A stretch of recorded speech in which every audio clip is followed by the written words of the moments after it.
Hey everybody, welcome back to a new episode of the Spideydude Experience here on the Spideydude Radio Network. I'm Zach Joyner, your friendly neighborhood webmaster and host of this program. And we are starting off a multi-hour probably broadcast because there's a lot to talk about here in this particular episode. And if you are watching us live on YouTube, Facebook, or Twitter, welcome. If you're listening to us on the audio version of the podcast, I'm going to give you a brief disclaimer of apologies for the visual aids that we'll be using throughout this live stream as we do record this live every Wednesday, that there is a brand new issue of Amazing Spider-Man. We're going to be here live covering it for you, the audio and video listeners. Thanks again for watching us. And we got some special guests. We got some people that will be in and out today. We're going to be covering a few things this particular episode. Got some news that broke today as of this recording, and so that's going to be really, really, really good. One of the first things. So be sure to check out our Patreon page at patreon.com/Spideydude Network. And a big thanks to our two of our Patreon subscribers, Vinkman and Scott. Thank you guys for your support. Goes directly back into the website. This is, of course, going in there. But if you want to have your voice heard here on the show, you can always leave us a voicemail, 818-925-6631. Or if you prefer, you can always leave us an email at SpideydudeRadioNetwork@gmail.com. Be sure to leave us a review if you're not watching us on YouTube, and subscribe, but you should like, share, and subscribe on YouTube if you're going to use that particular platform. Leave us a review if you're listening to us the audio version. Give us 5 stars on your favorite podcasting apps, such as Spotify, Google Podcasts, and Apple Podcasts. Also, want to note there were some changes to the podcast app that occurred or is going to be occurring very soon. If you're an Apple user, I am not going to make this a subscription model. We're not going to launch that particular aspect. But what we are going to do is try to optimize all of our shows for that particular podcast app, as well as our other stuff. But just to give you a heads up, so if it looks a little different, don't be surprised. So with that out of the way, let me introduce you to the 2 of our panelists that we'll have for this episode. We'll have some more showing up later on in the second hour of the program. First hour, we're going to be talking to a man called Greg XB. Good evening. At From the Erie on Twitter, if you want to follow him. If you did not watch us or listen to the latest episode of Spectacular Radio, some spoilers, we'll be talking a little bit about that here in a moment. But also joining us is the Eurobeat listener himself, Neil. At Positive on Twitter. Hello, Neil. Yes, it's me, the Bogan Rider Variety Hour host. I'm stuck listening to Ken Blast. Please help me. Yeah, if you want to watch the Bogan Rider Variety Hour, you can always go to twitch.tv/Quilsniv, 8 p.m. Saturdays, a part of the Spideydude Radio Network. And also, I just uploaded our 9th episode to Twitch, where we talk about a lot of books. Turns out when you skip an episode for 3 weeks, you have a lot of things to talk about. So that is indeed true. So be sure to check out the latest episode of the Bogan Rider Variety Hour this coming Saturday. So want to mention something in the comments. Hey, Zach, enjoyed the Spec Spidey finale on Monday. Greg, thank you. That was a really good episode, but there was something that happened from the time we recorded to the time we released that we had no idea. And so we have four emails went into the spam folder, and we said we were going to read everyone's emails during the show. I didn't discover those emails in the spam folder until this past weekend, and after speaking with Zach, we decided we wanted to honor our commitment.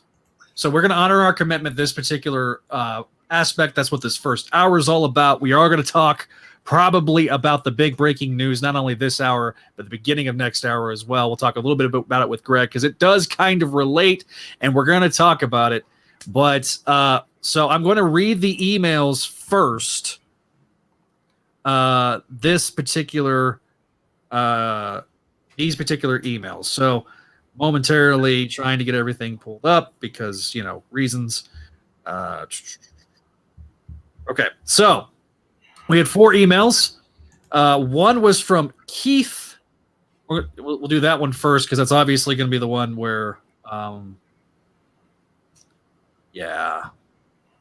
So, all right, it says, "Hey guys, I absolutely love your spectacular podcast. It's allowed me to fully appreciate the effort and links that the show creators really put into the show. Hearing Wiseman's own personal anecdotes. Thank you. I don't have Gerard here to correct me anymore. It's okay. We have those kinds of days all the time. So anecdotes about each episode has also been very enlightening to his ability as a writer, which has made me wish even more that there were more seasons and subsequently more episodes of this podcast. In some of the episodes talking about the actual episode from the show itself, but I'll admit it is quite fun to hear you guys talk about random stuff. In terms of the fan panels, I haven't listened to too many of them. Nonetheless, it is interesting to hearing your thoughts as people who have invested time into the comics, which I myself haven't, as it showcases how great the show was at entertaining different types of audiences. In the final episode with Wiseman, I do expect the whole situation about the cancellation of the show to come up, as well as the legal pit between Sony and Disney preventing a possible revival. Oh, Lord. Greg Wiseman has honestly been asked questions regarding this too many times. From the Save Spectacular hashtag on Twitter, I did notice people claiming with an image of a contract that the show could be produced by Sony without Disney if each episode were longer than 44 minutes, i.e. by combining 3 20-minute episodes into a single arc like Attack of the Lizard DVD. It does make me hopeful, but there probably is something else preventing that if it hasn't been done yet. I'd certainly like to hear Wiseman's thoughts on it. I can't wait for the final curtain, and I know it'll be spectacular. Despite the near impossible chances, I do hope that it won't be the finale of the podcast in the future. I hope you guys enjoy recording the final episode. With thanks, Keith." Oh boy. Where do you start? Okay, so I have seen... Thank you. I want to say thank you first. First of all, it's really interesting to get somebody's perspective like that, that's never read the comics like we have, that's never done these things. Let's just watch the show and enjoy the show from that particular aspect. So thank you for the positive feedback you gave us. Look, also listen to all the fan panels. We're funny people. Yeah, the fan panels are fun. If you just listen to the Wiseman interviews, which is great, eventually all the episodes of Spectacular Radio are going to be here on the YouTube page. That is one of my goals, is that I'm going to start uploading each of the audio versions of the episodes from our website to YouTube, so that way if we ever have an outage or anything like that, you can still listen to the show on YouTube. We've never done that before. Now, granted, we'll probably get demonetized a few times, but that's fine. But you wouldn't be the first. Yeah, but eventually all 52 episodes will be up on YouTube. So if you want to subscribe to us on YouTube, you'll be able to find them very easily. We'll have them in a playlist. They'll be easy to access. Just go to Spideydude Radio Network on YouTube. We're trying to get that 100 subscriber mark. So if you haven't already liked and subscribed, go ahead and do that now. Hit the notification bell when you want to know when we're going to be going live, because I try to post everything as quickly as possible. Unfortunately, with Facebook and StreamYard, I can only do it 7 days before the actual broadcast on Facebook. So it's one of those things that's very, very frustrating. But with YouTube, I can sit there and schedule those particular posts, and you'll see me post that on Twitter as well, like I did this last week. So be sure to follow me at Twitter at Spideydude Radio on that particular platform. But to kind of answer some of the questions, Greg, let me start by saying I'm not a lawyer, and I don't think any of these Twitter sleuths are lawyers either. And my understanding is that particular agreement was completed with the release of Far From Home, and a new agreement was completely negotiated. It wasn't like that they negotiated an extension of the existing agreement. A new agreement had to be put in place. Much of that original agreement that was leaked back in 2014 is it is not relevant to today. We don't know what the specifics are of the agreement because nothing is leaked out, which is good. It's a good thing that those things haven't leaked out. I know it doesn't seem that way, but it truly is a good thing because those businesses had to, scramble, especially Sony with those Sony leaks. So, and it gives us something to talk about. It does give us something to talk about. However, I have tried looking for that particular item in the contracts that I was able to go through. I have not seen that other than what's been posted to me on Twitter. So I can't confirm the veracity of those particular aspects, but I am under the impression that that contract was completed, and because it was completed and there wasn't an extension of the existing contract filed, unlike what happened with the original contract with back in the 2004 and the 2007 aspects of the agreement, those were extensions of those same contracts and amendments to the existing contract. My understanding is that the contract this is from the trade papers, was completed, and therefore that particular contract is no longer null and void. And as much as I hate to say it, it's true. You can't expect that contract to be put in. You can't use that contract as the means, because obviously there was something that happened with the Into the Spider-Verse animation aspect to do an animated film. They were allowed. Yeah, with Kingpin, they were allowed to do that. They got those particular rights because originally Kingpin wasn't supposed to be a right that they had access to due to Daredevil. Well, they were able to do that. So there was obviously another agreement that happened between the leaks in 2014 and the release of and the development of Into the Spider-Verse in 2015. So you can't use that as a basis to say, oh, well, the show could come back under this particular format. The Netflix deal was a big deal that Sony did. I don't think we talked about that all that much, but that does relate to today's news, because everything I've read with today's news tells me that it's all the new films and the 2 MCU films, they'll be on Disney+. The rest, i.e. the web films and the Maguire films, I don't think are going to be on Disney+, but they will be on Netflix, which means hopefully Spectacular Spider-Man will be on Netflix, which means also hopefully for those fans of the new animated series, the MTV series, that will also be on Netflix. So there will be a home streaming-wise for Spectacular Spider-Man. And I hope there is. I want people to be able to watch the series. There won't be a third season. I am dead certain of that. It's just, it doesn't make financial sense. Hang on real quick. Is anyone else hearing the echo? Yeah, I am. Oh, God. Okay. Did you unplug something? No, I didn't do anything. So I'm not hearing the echo, but that's... Yeah, the echo's gone. Yeah, comments are all pointing out that... Oh, there we go. I think we fixed it. Okay. Yay. No idea what the bad echo was. Sorry, guys. Wasn't Kingpin a shared character like Quicksilver? Yes and no. He was not actually shared character. Jessica Drew, I think, isn't she? I think Jessica Drew was a shared character, but Kingpin was specifically not. It was literally the reason that they couldn't use Kingpin was because he was still tied to the Fox Daredevil rights. If Wiseman could have used Kingpin, we would have gotten Kingpin. But we wouldn't have had that Tombstone, though. But yeah, we wouldn't have had L. Thompson Lincoln as the big man.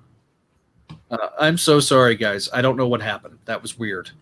Technical difficulties. It happens. Don't worry about it. So I am glad it's all Greg's fault. Greg's the fall man. Okay, sure. I'm going to end up antagonizing a few people here, but I'm going to try very hard not to. But at the same time, like I said, I'm happy it's going to be on Netflix, or hopefully it will be on Netflix. Hopefully it'll be streaming. And because I hope it has a permanent home where people can see it, where people can watch it and experience it and enjoy it and see why so many other people love this show. But there isn't going to be a third season. I accepted that the moment the rights went back to Marvel back in 2009. And that's the overall point. I mean, when Disney suddenly again has access to their own animation studios, the way they do now, whether or not they're good, that's irrelevant. It is completely. They would have to buy physically, specifically, and we're going to get to her in a minute. Hey, what about me? Well, we got to talk about what happened last week. We do have Yeah, we do. But, things, excitement. So just free, yeah. So feel free to add us and tell us how much you like the show, how much you like the podcast, but don't add us and try to tell us that there's going to be a third season. And on top of that, don't add us and tell us that we are horrible people, like that terrible few days that we experienced a couple months back on Twitter when we were giving people reality checks. Some of you people got really, really threatening even. I mean, I don't want to feel like I need to watch my back and defend myself. I mean, I just saw us. Don't tell us to eat certain body parts. Hi, Greg. I can't hear anybody, but hello. Hang on, I'm fixing that. Oh, okay. So, Hang tight. Keep going, Greg. Yeah, or tell people who worked on the show that their jobs were made up. Yeah, their jobs were not made up. They worked on the show. They have existing abilities. Like, don't come at people. Yeah. Don't sit there and tell me to kiss your whole black butt. Yeah, don't be an internet tough guy and don't threaten us. As Jero says, you can't like comics and be on Twitter without losing your mind. And Twitter is a cesspool. Yes, at times it can be. At other times it can be a really. I'm sorry. What is this thing in my hand? I mean, But at other times, there is this meme. I'm not sure if you've seen it, but where someone posted a picture of the Twitter logo. It's like that the sliver of like good thing and then bad thing, and it's like that first little inch is like, oh cool, I can talk to all these celebrities and professionals, and then it's like the rest of it just stretches out past the logo. I've never been more mentally ill in my life. Mm-hmm. Yeah, and for the record, I did not tell Zach that I was about to do that. I think he would have told me no. It's fine. But at the end of the day, thank you again to that wonderful feedback. No, that was a great email. So don't think that I was talking about you with that response. I mean, it was a great email. It was polite. It asked a decent question, a question that we've gotten a little bit tired of that isn't your fault at all. Yeah. It's just they're used to it. Mm-hmm. Yeah, there's really nothing we can do. We don't know. And you know what? There's a part of me that I hope you're all right and that I'm wrong. I really do. I would love to see more episodes. So we'll move on to the second email. But first, before we move on to the email, since I got Sarah in here and she can hear everything and she's standing right here. First things first, we got married. Congratulations. So we are now a married couple. So I am now officially Mrs. Spideydude. Yeah, she is Mrs. Spideydude. What Las Vegas casino did you elope in? Oh! I'm kidding. Actually, it was in our church, Greg, but thank you. I thought it was City Hall. No, it was our church. It was in our church, and my granddad and his dad walked me down the aisle to the song I've had picked out since I was 7. Well, for some people, casinos are churches. Yes, that's true. But your sweet Spidey dude here bawled like a newborn infant, and it was wonderful to watch. I was a blubbering mess. Happy for you, Zach. Shots fired. That's okay. So it's definitely the start of the best journey I've ever had, and so I am super excited and thankful for those things. And so I'm super thankful for everybody's support, and hopefully your aunt doesn't get shot. That erases people's marriages. Oh my god. Oh, that no. However, as an official permanent fixture who just kind of pops in and says hi, I would like to say thank you for all the congratulations, all the love. We love you guys, and I'm very glad you're all here.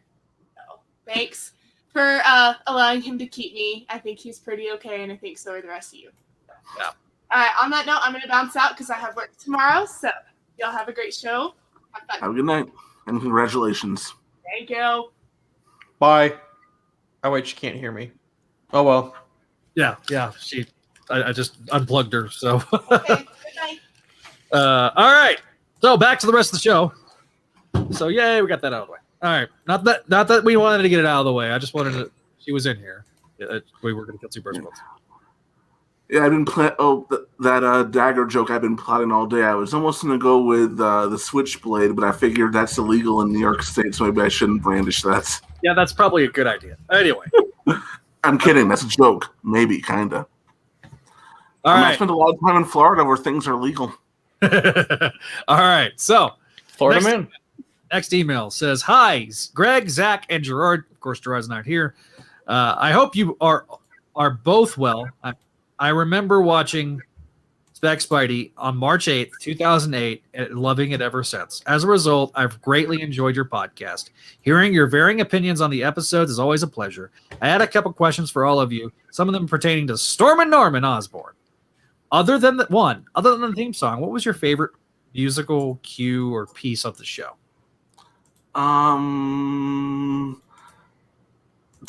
Is it a cop out if I say Peter's ringtone? No. It's better. I think, yeah, I always thought that was fun. I always liked the battle, the music they would use for the battle scenes. I think the Sinisters. I know I'm not a person who was in this email, but do you mind if I jump in on it? No, you're fine. I think the Sinister Six's music cue in episode 11 of season 1, that was a great use of, or was it episode 10? It was episode 10. Yeah. The Green Goblin's theme was fun. I know they went out of their way to make it sound like a Bond villain. Yeah. Sorry, I'm getting messages from Brian. What? Hang on. No, you wouldn't. I got it. Okay. Sorry. All right. Stop! You're not helping the problem. I know I'm not helping the problem. All right. So, number 2, how would you have liked to have seen Norman come back on the show? I feel like he would have come back similar to how he did at the conclusion of the Clone Saga, but I'm curious as to what you all think. Greg? I really cannot comment. How much can we say? What? How much can we say?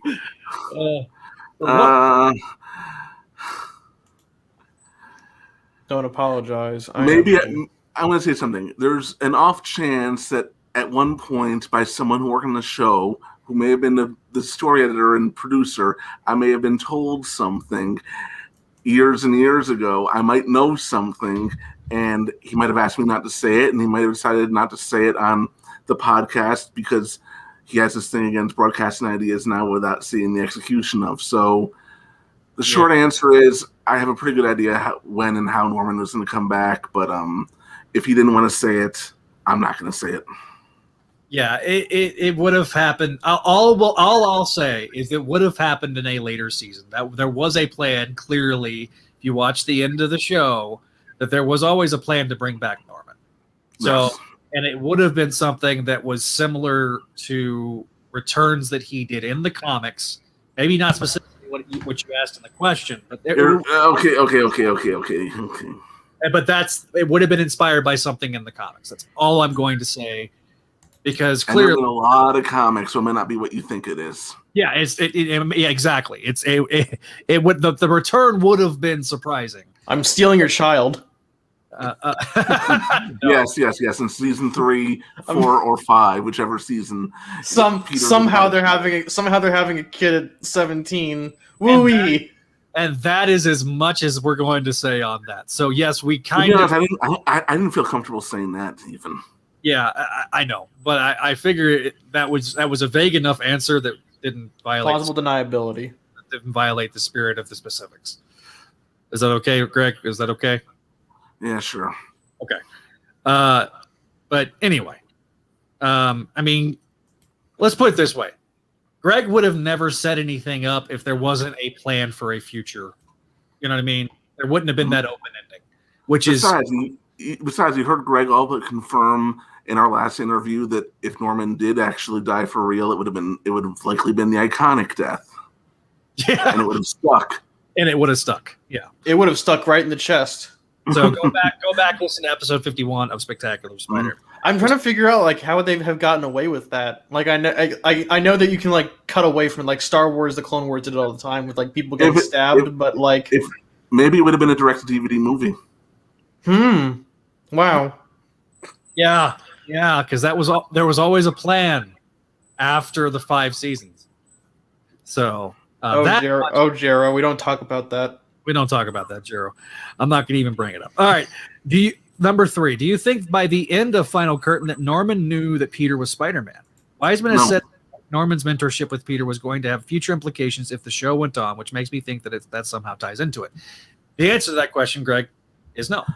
I think no, because honestly, you saw how over the top the Goblin's plan was there to kill one guy. He pretty much booby-trapped an entire section of the city. If he had known that Spider-Man was Peter Parker, I think he would have taken an even more direct action. Exactly.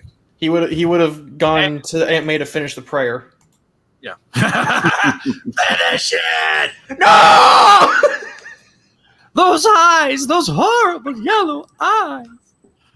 But we could be wrong. I do think eventually Norman would have found out, but yeah. Eventually, I think that would have happened in a future season, but that is purely me speculating. That is me not knowing anything other than that. So, at the end of episode 4, when Norman meets Hammerhead, and Norman says to Hammerhead, "My apologies for the interruption. Was this not caught up by the writers, or do you think Norman was apologizing on Harry's behalf or his own? This always threw me. What makes you think that wasn't Chameleon?" Well, first of all, he was apologizing for his idiot kid from his point of view. Not for himself. Hang on, which episode? This is Market Forces, the Shocker episode. Oh, yeah. So yeah, there's a scene in it where after Norman and Harry, after a scene, Norman goes back in his office, Hammerhead is there, and he says, "My apologies for the interruption." Yeah, I think Zach has a point there that it was Chameleon, because I think in episode... No. That wasn't Chameleon. That would have been Norman at that point. That was the first Shocker episode, so he wouldn't... That was when he and Tombstone began making the deal to create supervillains. That's right. Oh, yeah. Because I'm thinking of was it episode 8 of season 1 when Chameleon was disguised as Norman and then Green Goblin came in and stole the inhibitor prototype? Yes. Yeah, that's when it was. To be fair, though, errors happen. Sometimes things slip by even the most qualified story editors. I have never seen a show that doesn't have at least one continuity flub. But you know what? You can always write it off as he's not apologizing for himself. He's apologizing for his idiot kid. Yeah. Be gone, child. Thanks again. And finally, he says, "Thanks again for an excellent show. I've enjoyed all your insights. Stay spectacular. Best, Avi from Rhode Island." Thank you, Avi, for your wonderful letter. From Rhode Island. Thank you, Avi. Yeah, Avi was the one who got me to look into the email spam folder to find out what the hell happened to those emails. We posted on Monday. He commented. I mean, he wasn't upset or anything. He was cool with it, but I felt bad after we found out that there were missing emails. Yeah. Okay. My name is Rares Kondradov, pronounced Ra as in the sun god and Rosh. So we'll call you Ra's al Ghul. Rarosh, maybe. Ra's al Ghul. And I am writing into the show from Romania. Nice. I've been a listener to the podcast since the winter of 2016, and it is bittersweet that we finally got to the conclusion of the series. At the time of me writing this, I have just finished my latest watch of the series, and like everyone listening, I can't help but wonder what could have been if the series went on. With the recent hashtag tweetstorm, I came across some info that I was previously not aware of. It is my understanding that Sony is allowed to make an animated Spider-Man movies and animated Spider-Man shows as long as they are over 44 minutes in length. Okay. Therefore, wouldn't it be completely up to Sony to create more spectacular, whether it's animated movies or 45-minute long episodes? I just a thought. In any case, I would like to thank you guys for the podcast and the entire spectacular Spider-Man cast and crew for delivering what, in my eyes, not only is the best adaptation of the character in any medium, but also the best version of the character, period. Fingers crossed that this will not be the last episode of Spectacular Radio ever. Okay. Again, like we mentioned earlier, I firmly believe that agreement may have been in existence in place as of 2014 when that happened. However, as much as we want more spectacular, There's and where's the distribution going to be? Because you don't know where the distribution source is. Netflix could be a distribution source, yes. However, look, I know that there was people speculating when the Netflix Sony deal was made that yes, we'll bring back. No, I honestly think they're not going to sit there and bring back a property that's been gone for over a decade. As we pointed out last episode of Spectacular Radio, it's been over a decade. Yes, there is demand there. Yes, there is a lot of people that like it. However, there would have to be a deal separate from the deal that was made today, because, again, I need to stress this. The deal that was announced today only pertains to future films because of the Netflix deal. The previous films are going to be on Netflix. I also have to point something out. Also, I've heard this before. Well, if the episodes are over 45 minutes or whatever the amount is, has there been an action drama cartoon that has been more than 22 minutes? No, not here. Not in Japan. Japanese anime doesn't do that either. And I'm sure there's plenty of reasons to do it. Someone's going to throw Justice League at me. Those are 2 22-minute episodes that Cartoon Network would air in an hour block back to back. Yeah, they were. It was a business decision made by Warner Brothers to do that. They would do that because they're like, okay, we'll do this as a 1 hour block because it makes sense. Because especially when you have 2-part stories like Justice League did. I mean, the way they wrote the show made that format work because they knew that was how the format was going to work. And then when they were able to syndicate like they did with the Vortex thing on WB, they were able to, produce 30-minute episodes. So it makes sense. Again, the episodes were made as 30-minute episodes to begin with. Yeah, they were designed as 30-minute episodes to air back to back. It's just like the Batman TV show in the 60s. They were 30-minute episodes designed to air back to back or air multiple times in 1 week, on a Tuesday and a Thursday night. So again, the output deal with Netflix specifically, and basically, this was a 2-year auction that Netflix paid the most money for. And so this new theatrical output with Netflix, which only covers the U.S., is believed to run 5 years, is undoubtedly worth hundreds of millions of dollars to the studio over the term. Industry sources said the Sony executives are working on another significant theatrical movie licensing pact outside the Netflix agreement. So they were also take every rumor you hear with a grain of salt. Remember when Daniel Barnes was confirmed to be in Into the Spider-Verse sequel? Nice, we'll be covering the latest issue of Amazing later on. And that was all over the internet for 24 hours. And then it was wrong. And it was absolutely wrong. Yeah, of course. I mean, John Semper told us it was wrong, and then he told us he created the whole Spider-Verse thing and deserves an Oscar again. So he was right for like half of it. So again, starting with last year's slate, all movies from the various film banners of the Culver City lot, including Columbia, Sony Picture Classics, Screen Gems, and TriStar, will stream exclusively on Netflix after their theatrical and home entertainment releases. That promises to bring Netflix future installments of Spider-Man Without the Hyphen Venom and Jumanji franchises, among others, a.k.a. the old Spidey Sony films, your first Venom movie, plus the Jumanji franchises. Knock, knock on the door. Sorry, I had to do it. The pay one window usually begins about 9 months after a film's theatrical release, although that timetable may have been sped up for Netflix. We don't know. Over the course of the pandemic, Sony has sold multiple slate titles to Netflix outright, including Kevin Hart's Fatherhood and animated films The Mitchells and the Machines and Wish Dragon. Sony's a great partner, and we're thrilled to expand our relationship through this forward-thinking agreement. Netflix global film head Scott Suter, and I am quoting from the Variety article about this. This not only allows us to bring their impressive slate of beloved film franchises and new IP to Netflix in the U.S., but also establishes a new source of first-run films for Netflix movie lovers worldwide. Sources familiar with the deal said the pack will amount to a recording-setting price tag for a pay-one window agreement. The deal is said to be structured in a relatively traditional form, with the fee that Netflix pays for each title determined on a sliding scale by each title's domestic or worldwide box office haul. A1 deals have been an extremely lucrative and vital source of revenue for legacy film studios, but they're an endangered species in Hollywood's deal economy as media conglomerates keep more content in-house to these streaming platforms. Shops like Warner Media and Disney are directing their film libraries exclusively to services like HBO Max, Disney Plus, and Hulu, respectively. Netflix is the first big league pay-one movie deal with a Hollywood studio in December 2012 when it shocked the industry by unveiling a Disney pack that kicked in with the studio's 2016 release.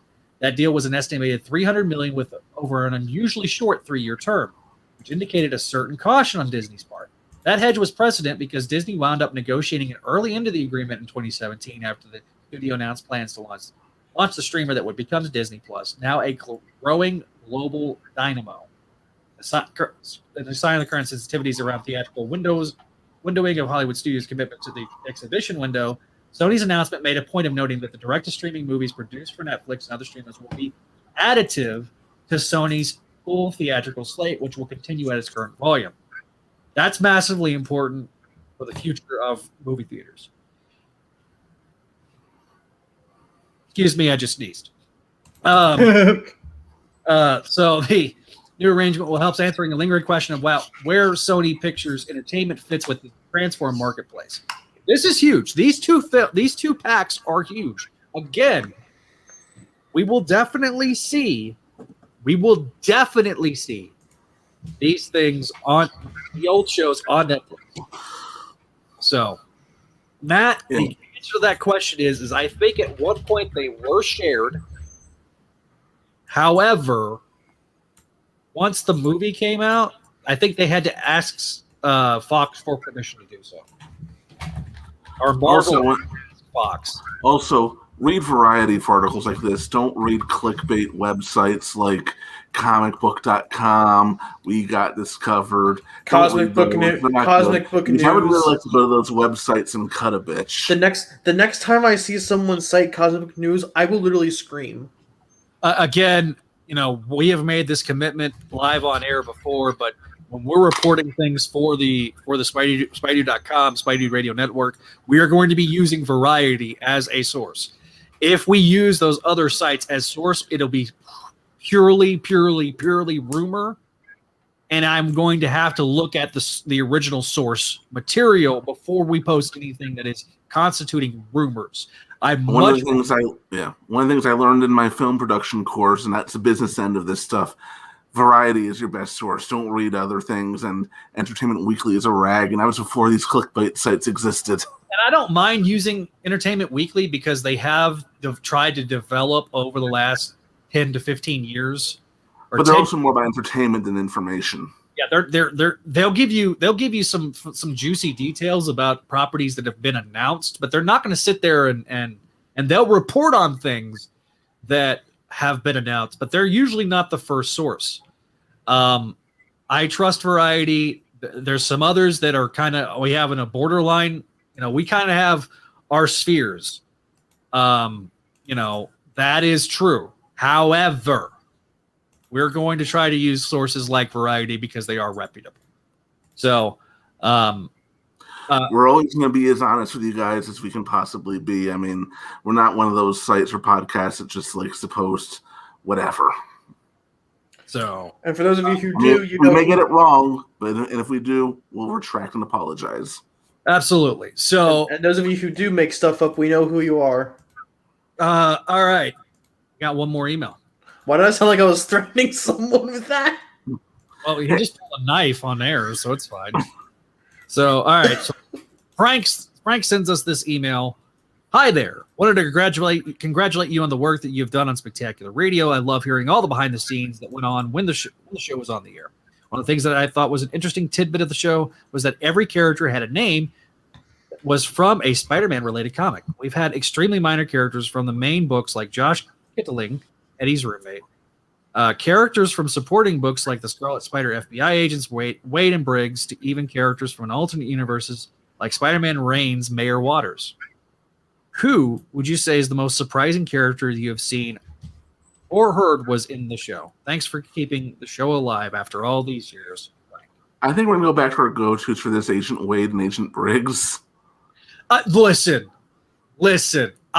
when I realized that was Agent Joe effing Wade, I lost my crap. Okay, I lost my ever loving mind. Why? Because out of every character that they could have used, that was a deep, deep cut. The Josh one, like he mentioned, also a deep cut. For those that don't know who Josh is, one of the most famous covers, and I'm going to move my mic down. Don't judge the fact that I still have my Christmas tree up. But you see on my door, the Crisis on Campus. He was the militant buddy of Randy Robinson. He was in like 4 or 5 issues. He was like all about black empowerment. And he's never seen again. But he was actually on that cover. Also, except for that one comic where he turned into a white guy. Yeah, he was miscolored. Also, just to point this out, that issue that's hanging up right there is the issue that I helped inspire. So, for those that don't know that story, the Peter David one. That is the Peter David one. For those that don't know that story, check out our Peter David interview on the Clone Slayer Chronicles. That where we go and fully into it. We spent about like 30 minutes talking about it. So, obviously, we'll talk about the massive deal between Disney and Sony today. We're probably going to talk a little bit about that. We'll talk about that here in a few minutes. But thank you, Frank, for your letter. The feedback we've gotten really over the last 6 months of Spectacular Radio has been absolutely phenomenal. The amount of listens that we've gotten on each new episode when we have a new episode that drops has been awesome. Mondays have been devoted to Spec Radio. And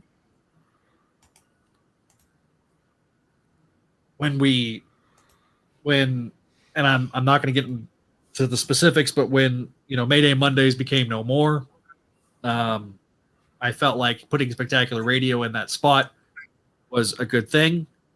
And I kind of feel that our future episode of Voices from the Eerie, which was a show that we announced, which, Greg, the worst kept secret.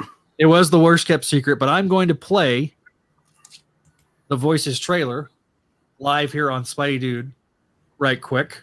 And for everybody that has not heard the news about Voices from the Eerie, here is the new trailer for Voices from the Eerie. I'm going to mute everybody so the way everybody can hear it.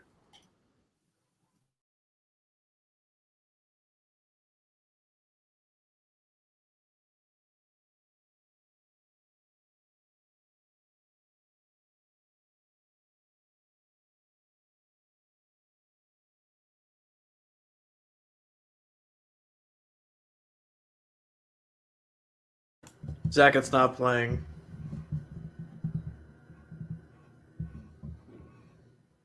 You're muted. Oh, I have to probably be unmuted. That would help. All right, let's try that again. Oh my god. Take 2. That's staying in post. The story is told, though who can say if it be true, of a clan of medieval warriors awoken in modern-day Manhattan, of the animated series that told their story. It is an age of darkness. Superstition and the sword rule. It is an age of fear. It is the age of gargoyles. It's like the world we came from.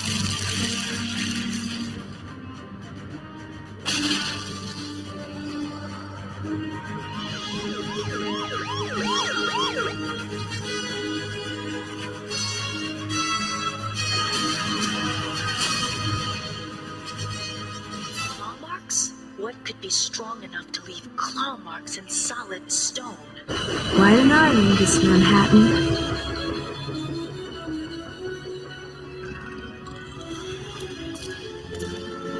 Case closed.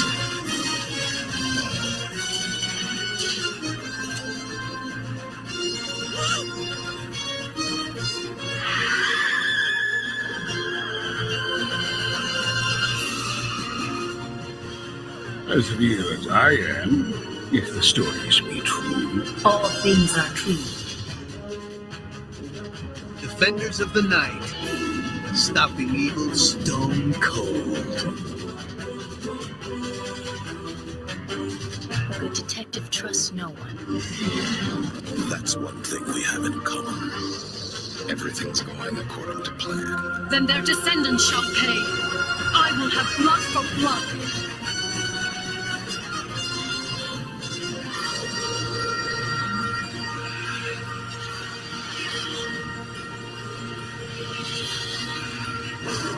Yes.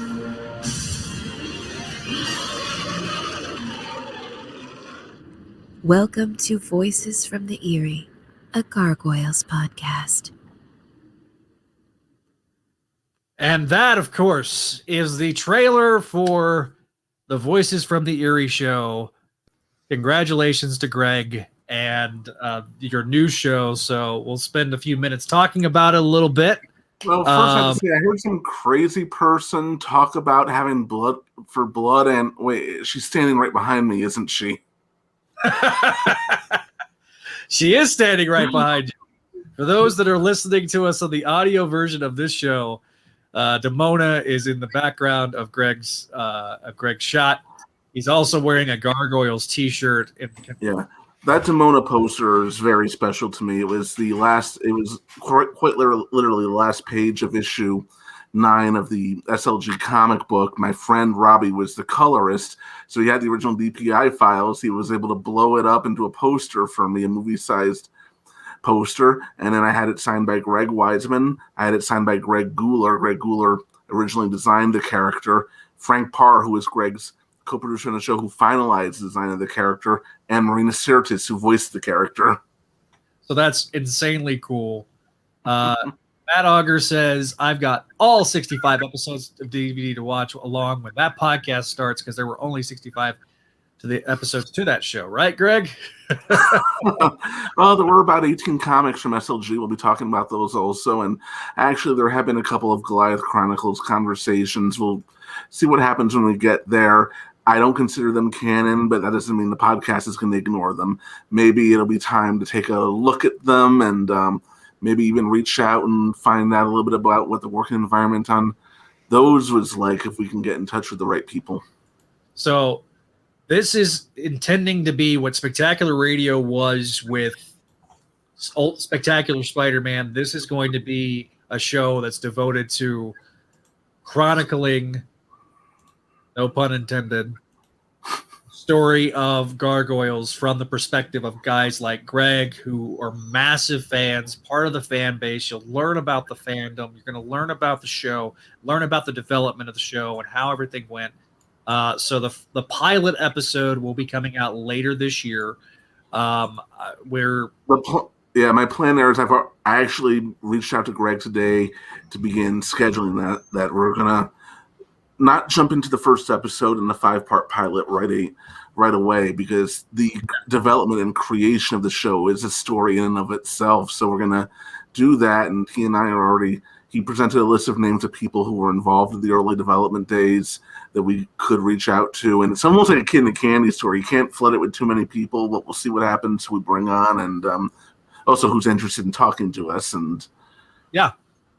And also, something I've also learned from Spectacular Radio is this: have a buffer. We're not going to release this until we have 5 or 6 shows in the can. We will definitely. It's going to be much different in terms of release schedule of what I hope.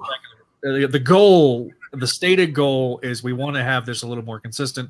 Greg's schedule is going to be opening up soon. I think their last update that I heard was that they were 8 episodes down of 22 that were. I haven't been keeping up. I mean, I should, but I haven't been keeping up. But also, we're going to be playing around with the format a little bit. Also, it's not just going to be interview fan panel like last time. For one thing, that's one of the reasons why you end up getting trapped when someone gets busy. So whether it's a panelist or a creator. So I've been listening to other podcasts. I've been coming up with ideas. And for example, one of the ideas we talked about was Gargoyles and Urban Fantasy, where we bring on some people who are fans of the urban fantasy genre and talk about how this show compares to other shows there, or Gargoyles as a universe similar to the Marvel universe, the DC universe, etc., etc. There's a lot of there's a lot of topics, and this one's way over my head. But occasionally, you're going to get a newbie. Get a newbie's perspective every once in a while. I can't say I'll be on nearly as often as I was, obviously, with Spec Radio, but and this is going to operate. It's going to operate through Spideydude, but it's also going to have its own thing. We're going to have its own website. The goal, that's the ultimate goal, is to have everything. It'll be on YouTube. There's some upcoming things with StreamYard that most people don't know about yet, that they have not formally announced. They've announced to the creators, if you're signed up as a creator with a creator account with StreamYard, some exciting behind the scenes stuff that you probably won't notice all that much, except I won't be giving any power to Neil because he doesn't know how to handle power. I am Captain America. Nice. One more thing about that trailer. I want to thank Zara Fazal for providing her voice for the narration. And for those that don't know, who is she? She is a voice actress, right? Yes. And she's Halo on Young Justice. Yeah. So she started as a fan of Greg's, and then and the show, so she might come on as a fan someday. One day you'll have enough money to afford Troy Baker for your trailers. Listen. If you support the Patreon, we'll save some money for some cameo stuff. Or we'll get a Jonathan Frakes cameo. Oh, that'd be awesome. Listen. Oh God, to get Jonathan Frakes and Marina Sirtis interviews, that's a very pie in the sky dream. Listen, anything is possible. We didn't dream big enough when it came to what's her name? Oh God, what's her name? Voice of Gwen. Who's the voice of Gwen? Lacey Chabert. Lacey Chabert, yeah. Like we should have shot for the stars, but like, hey, any chance we can get Lacey on? We should have. But to be fair, she is doing Hallmark movies, so listen, she makes good. They make good money. Oh okay? No, yeah, I'm just saying, like. It is the most steady. That is probably the most steady paycheck in acting. No wonder Candace Cameron won't leave. Well, between that, I think between that and getting on a CW show, like those are like the two most steady paychecks in Hollywood. Like truly, I mean, look how long because they've got Warner Brothers money behind them. So, well, not just I assume. Well, they got Warner Brothers money. Another pie in the sky dream, Ed Asner. Oh yeah, we got to get him on.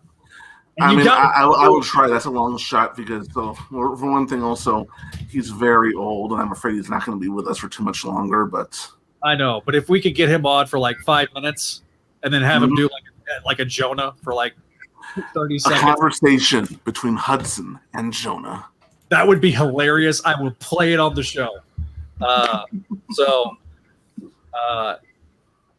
Anyway, we are almost at the first hour mark, so I'm going to be texting everybody.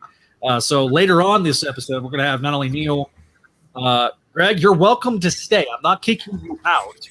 I have work in the morning. I need to take a shower, and I've got some things to do, but I can shoot the breeze for a little bit longer, at least until people start showing up. Okay, so try to give everybody an update on the next part of the episode. Obviously, we're going to be covering pretty extensively before we get totally started, and I'm going to share my screen right quick because it makes the most sense. Oh, wait. I'm one comic behind. I haven't read the one that was half released today. All right. Disney and Sony set massive movie deal bringing Spider-Man films to Disney Plus. So that's a massive, massive deal. We definitely are going to have to talk about it. But the one thing I want to stress for those people that are like Spectacular Spider-Man's coming back, this is massive movie deal. It's in the headline. It's about the movies, folks. There's one other thing I want to stress. Don't harass people who worked on the show who give you a kind reality check, because you know what? At the end of the day, they would like to be wrong too. Don't harass Kevin Feige either, because they're gonna blame him or something somehow. It's like how people blame Kathleen Kennedy for Star Wars, even though she signs off everything. If you want to listen to a hilarious, if you hate The Mandalorian, it's her fault. No, if you love The Mandalorian, it's her fault. If you hate The Last Jedi, it's also her fault. So you know what? Listen, as Gerard so eloquently put it on the last episode of Spectacular Radio. You like that music I put in? It was his idea. Yeah, the Sarah McLachlan. That's I'm pretty sure that like we might get like a copyright strike if I put that on YouTube. Like we might have to find some generic, Sarah McLachlan like music, but we definitely have that in the podcast for like whatever 20 seconds that you put it in there. Yeah. Movies, not as Venkman so eloquently put, movies, not cartoons. Truck, not monkey. So, yeah, definitely. So, I love Beast Wars also, and G1. Those that are watching us on YouTube and Facebook, we're going to let you have some comments right quick. So, we want comments. Please send us comments because that is definitely. This is now. I thought that was going to be the Alex Milne Autobot from Flame Toys. No, I don't have that one. It looks really good with the matte coating. Yeah, the one I'm really waiting for right now is the Kingdom Galvatron. Oh damn! Galvatron's always been my favorite. I'm weird that way. So leave us some comments in the comment section below. Ask any questions to me and Greg that you might have. I'm going to stop sharing my screen because it's I'll take questions. Yeah. Thank you for that, Venkman. Zach, the Venkman's 943 comment. That's not a knife. That's a knife. Yeah. It's not a knife. That's a dagger. Stabbed. That would be illegal in the state of California. But see, I bought this in the state of California. Oh, okay. But in the state of Texas, you can actually openly carry that in the state of Texas. I was attending the 2001 gathering. It was the fifth one we had, the gathering of the Gargoyles Convention. They had a weapons dealer there.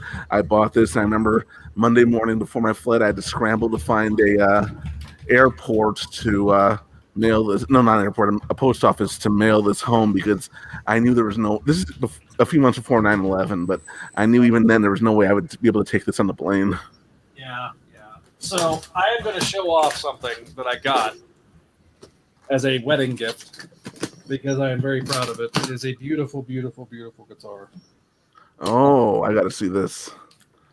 And I am learning some Spidey related songs. So eventually there might be a video eventually. Oh, Venkman's got a question. I know Neil's big on the Transformers comics, but does he collect any of the toys? I don't collect the toys. I do hang out in circles with people that do.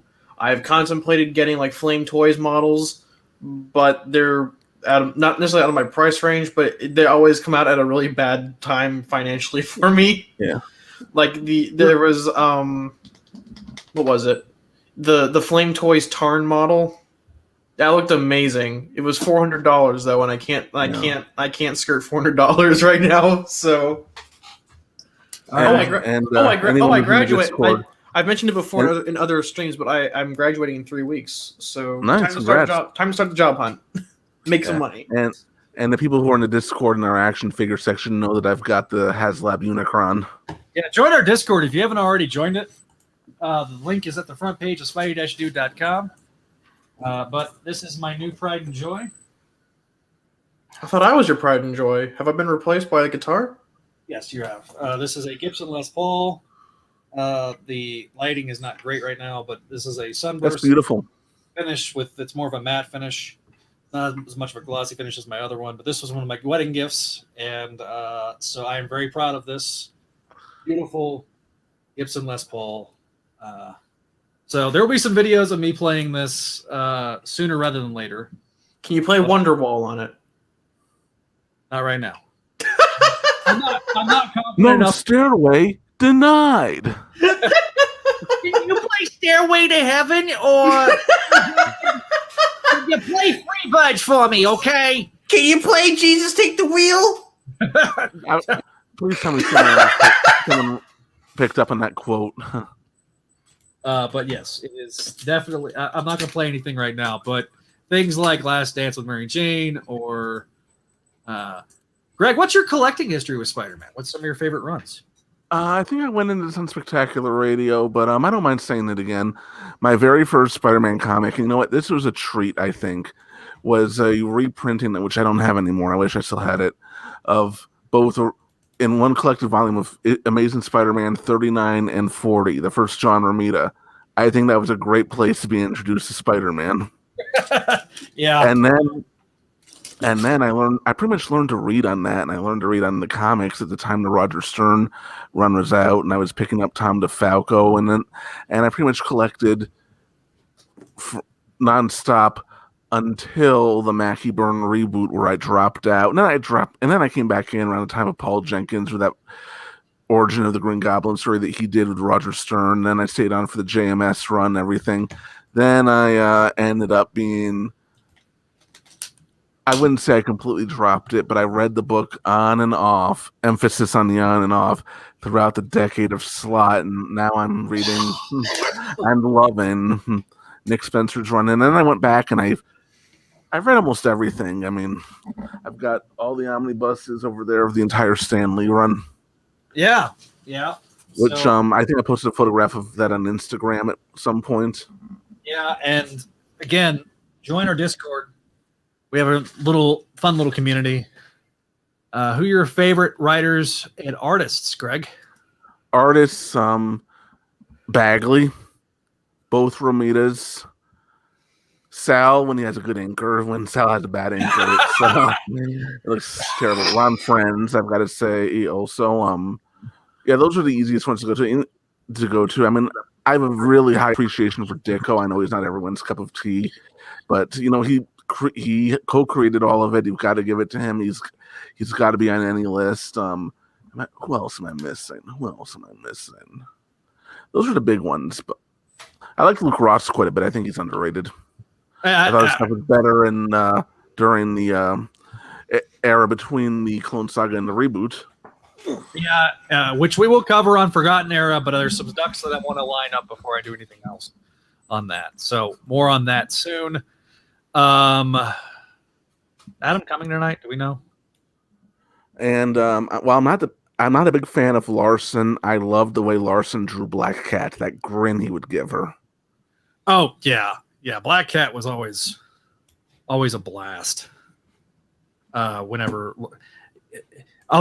when Bagley did the redesign where it went all the way down past her navel, the V. Was that him? I don't think that was him. I think that was whoever drew.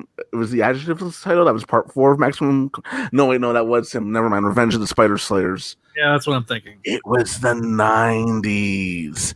Actually, bring it slightly back to Gargoyles. There was a Marvel Comics Gargoyles book in the 90s. It was drawn by Amanda Connor before she became a superstar artist, and there's one issue 9. You should see what the hell Damona's wearing.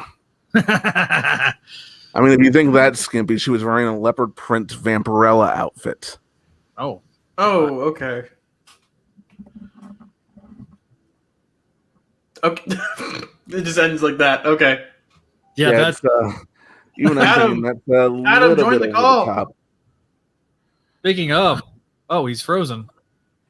Oh, it's Paul. Paul. Bye. No, I did you kick him? Well, he's froze. We have Paul's frozen face, ladies and gentlemen. I don't even see him. Oh, now he disconnected. But okay, no, I can see his thing loading in, but I don't see his face. It just shows like a black screen. Oh. And I know Neil is big on Transformers comics also, as Venkman pointed out. Oh, the entire classic Farman US run. Oh my God. So, yeah. And also, for those, again, like Greg said, if you want to see Unicron in all his glory, check out our Discord where...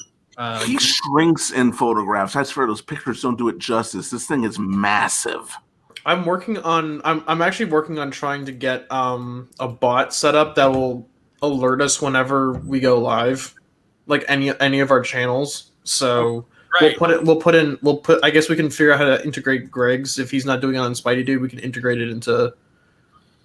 Oh, Yeah. unless you're not doing it live, which I don't think you are. So No, he's going to be doing pre-recording, but Yeah. I think we'll. Paul had to restart his computer. So it's a Mac, so it shouldn't take as long as Windows. But yeah, I hope to attend Experience more often. I've just been busy, and usually I'm busy when it's recording. Yeah. Well, and we record kind of late for our East Coast friends. It's 10 I have to work for a living. Yeah, you got to work, even though he has to walk so far to his job, from his bed to his desk, because he works remotely now. Which hey, I have to listen to idiots all day. yeah, you poor soul. Which I'm not gonna say which company this is at all, but let's just say it kind of sucks when you hear an agent without verifying any of the customer's personal info, not even only speaking with disclosed credit card information because they're a moron. For those that are listening to the audio version of this episode, I have a look of pure horror on my face. I'm indifferent.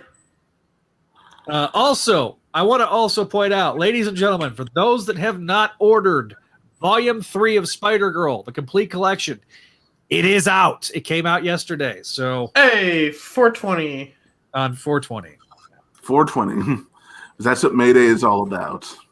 Oh, also, maybe that's what Dark Devil is all about. Since we're in the middle of like a transition phase, you mind if I plug this week's show? Yeah, plug or not this week's, because I'm doing satellites this weekend, because I decided I would throw away my time slot so everyone else had the time to do it.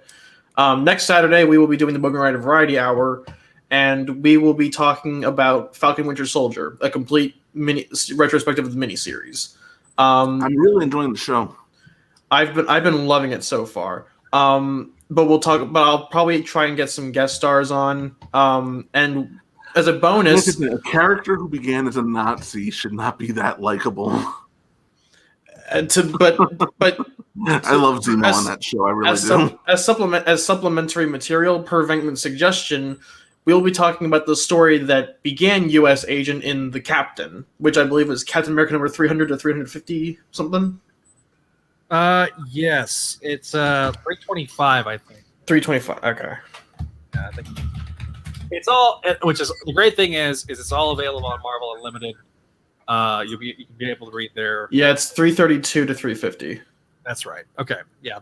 And then he comes back like 4 issues later as U.S. Agent. But yes, that is definitely the Captain America versus Captain storyline that heavily inspires, and there is some bonkers things that happen, like having Taskmaster show up. Mm-hmm. Also, I know I said leave people who worked on Spectacular Spider-Man alone about this whole thing. Leave that poor man who plays U.S. Agent alone. Wyatt Russell does not believe the things his character believes. Also, Venkman said, "Thank you, Venkman, for talking about last week's Bogart Variety Hour, because that was a lot of fun to talk about. Because I talked about the first issue of the new Silk mini, the first issue of Beta Ray Bill, the last issue I'm officially supporting of Iron Man, Far Sector, Radiant Black. We only find them when they're dead. We even used visual aids, kind of. I only showed the trade as it was, but oh well. But it was a really fun show, and I'm glad that Venkman and I think Zach was able to catch like the opening salvo of it. But yeah, I usually come in and harass him in the comments. So go to twitch.tv/Quillsniv if you want more information. Matt does ask if the show is available on YouTube, not live. However, you got to watch that on Twitch if you're going to watch it live. You got to watch it on Twitch, but once it's recorded and produced, we export it over to YouTube in full, unedited. So yeah, so it is on YouTube, but they're not live on YouTube. They are live on Twitch. You can if I post actually, I don't know if you can post a link, but I have the Twitch link. I have the. Well, you have the Twitch link, but I'm trying to figure out like a link to this most recent episode. Yeah, send me the link in the private chat, and I'll put it as a banner. Okay, hang on. Let me. So, also,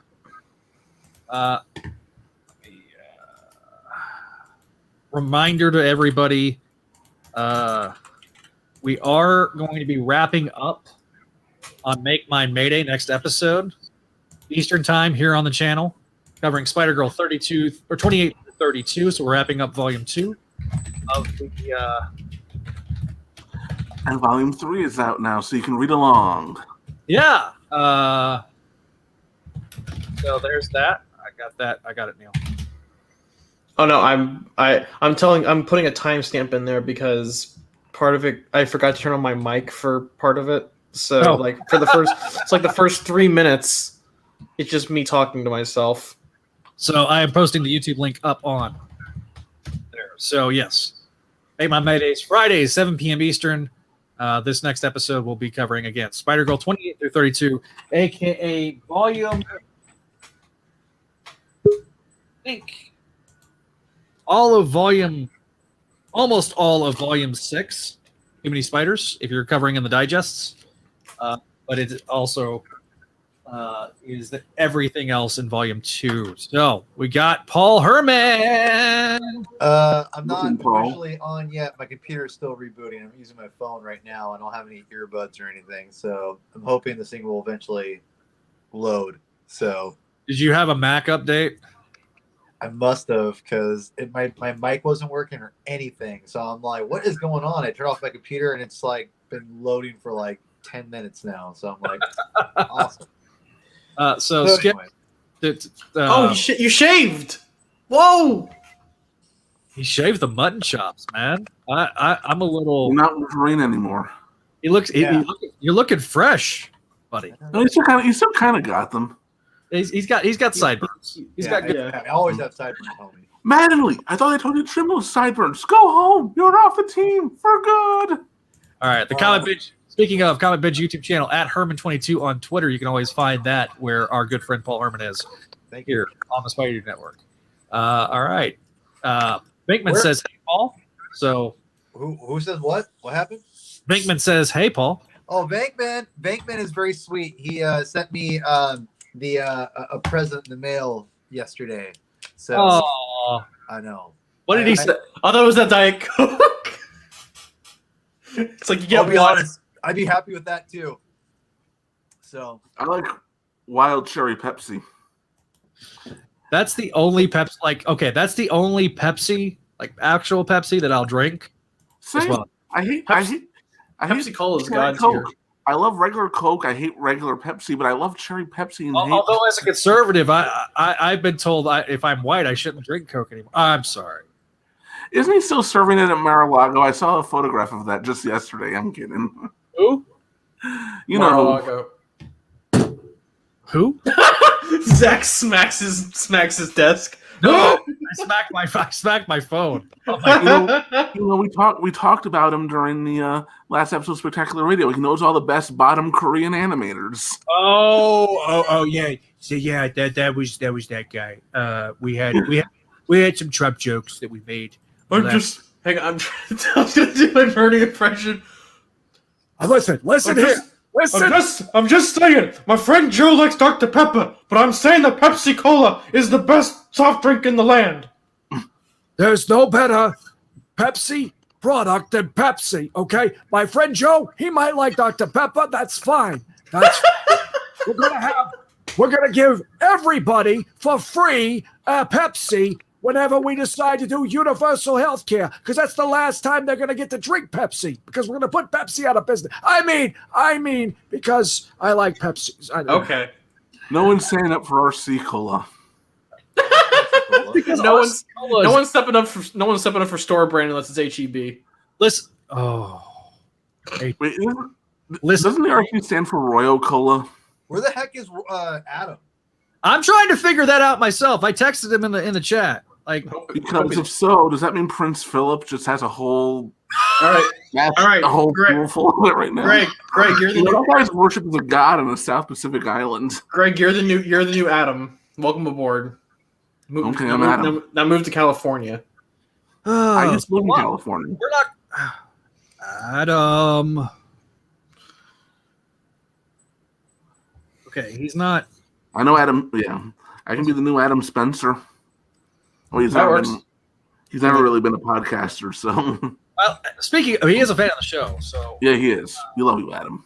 one other thing, programming note for those that don't know, I am working on getting the audio versions between now and the end of the month updated. So if you see a bunch of audio episodes being dumped onto your feeds, for those that are listening to our show on the audio version, guess what? We're gonna have a lot. I think we got like 15 episodes, and now we're at 21. So there'll be about 6 episodes the next 2 days being posted up on those. I'm basically trying to get all the audio episodes up by the end of the month, so that way everybody that is audio listeners that are on Patreon, starting in May, you'll be getting the episode 48 hours before everybody else. So, Venkman, who is he, and does he know what the RC stands for? I have a friend just on. I have a friend who drinks RC Cola on just about every Saturday live stream. Oh, that's nice. It's a tradition. Tradition. But yeah, check out Neil this week on Spider-Man Crawl Space. The Spider. I'll talk about Silk again, and Iron Man again, and Beta Ray Bill again, and Avengers. God help me. Yeah. So you can see him and Kelly and Javi on that particular. And Tyler. Yeah. Well, that are a part of the network. Tyler's not part of the network. Well, I haven't coaxed him from over there yet, but not that I'm trying to coax anybody from there. Let me be clear. But you're good at Mrs. Robinson. You're trying to seduce me. It's Michael French from that movie's problematic. Well, that's too bad. Oh, The Graduate today would never. I'm kidding, though. Would never be made. There's a what was it? Bill Maher made a joke about that movie. It's a inappropriate relationship between a man and a woman that you can't blame on the man. Yeah.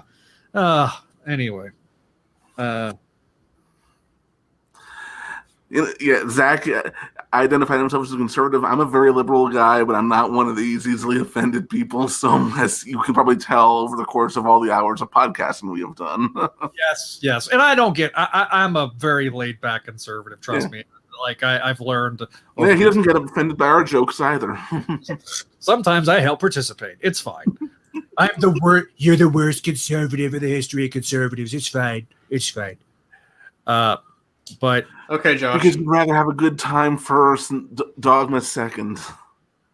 Yes. You look. No. I was like, what is that thing right behind my shoulder? I'm like, oh, it's my. It looks like a YouTube. It looks like a YouTube play button. Listen, if we ever get to that point where I can get me a nice shiny YouTube play button, I'm such a whore. I will put it in the background. I have no qualms. Oh no, I'm not saying to be humble. I'm saying flex that. I'd be like, I had a woke score come at me recently over a blog post I made over a decade ago where I said nice things about the movie Annie Hall. Wait, about which movie? Annie Hall. Okay. It's a Woody Allen movie. It was made in 1977 when Diane Keaton beat Star Wars at the Oscars. Oh yeah. Yes. Just her walking with a weird cameo in it. I just said some nice things about it. It was over a decade ago, and this person comes at me on Twitter about it and says, "When are you going to apologize for championing Woody Allen?" I just watched Carol vs. Allen on HBO. I've made a joke before that if Twitter died, like just out of nowhere, the server spontaneously combusted, that the world would be a much better place. Well, you see, you'll have. And I say that as someone who if probably Twitter dies, you'll have Parler, and then you'll have Parlay. Oh God. Anyway, so you're getting canceled for horrible puns. Get out. Anyway, So let's. Sorry, new Adam, you're gone. We've been shooting the breeze for the last. Parlay is the correct pronunciation, guys. Adam is going to show up whenever he can. I don't know what's going on with Adam. Ow, my leg! Oh no! I'm muting you, Neil. All right. So, all right. I'm going to share my screen. All right. Let's talk about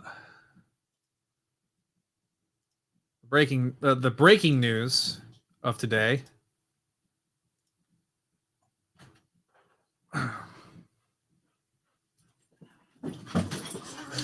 It's fine. So the breaking news of the day, as previously mentioned, was the massive movie deal bringing Spider-Man films to Disney Plus. From Variety, Disney has set a massive loose licensing pact for Sony Pictures that the U.S. promises to bring Spider-Man and the other Marvel properties to Disney Plus, starting with Sony's 2022 release slate. So this is very important. This comes from, this means that anything from Sony's after this year, starting in 2022, the wide-ranging deal runs through Sony's 2026 theatrical slate, which also calls for Sony titles to run across Disney's array of streaming and linear platforms, making it unprecedented in scope as it covers Disney Plus, Hulu, FX networks, ABC, Disney channels, and Freeform. It also includes a significant number of library titles that will be spread among various outlets. Hulu once again will gain access to what Disney described as a significant number of library titles starting in June.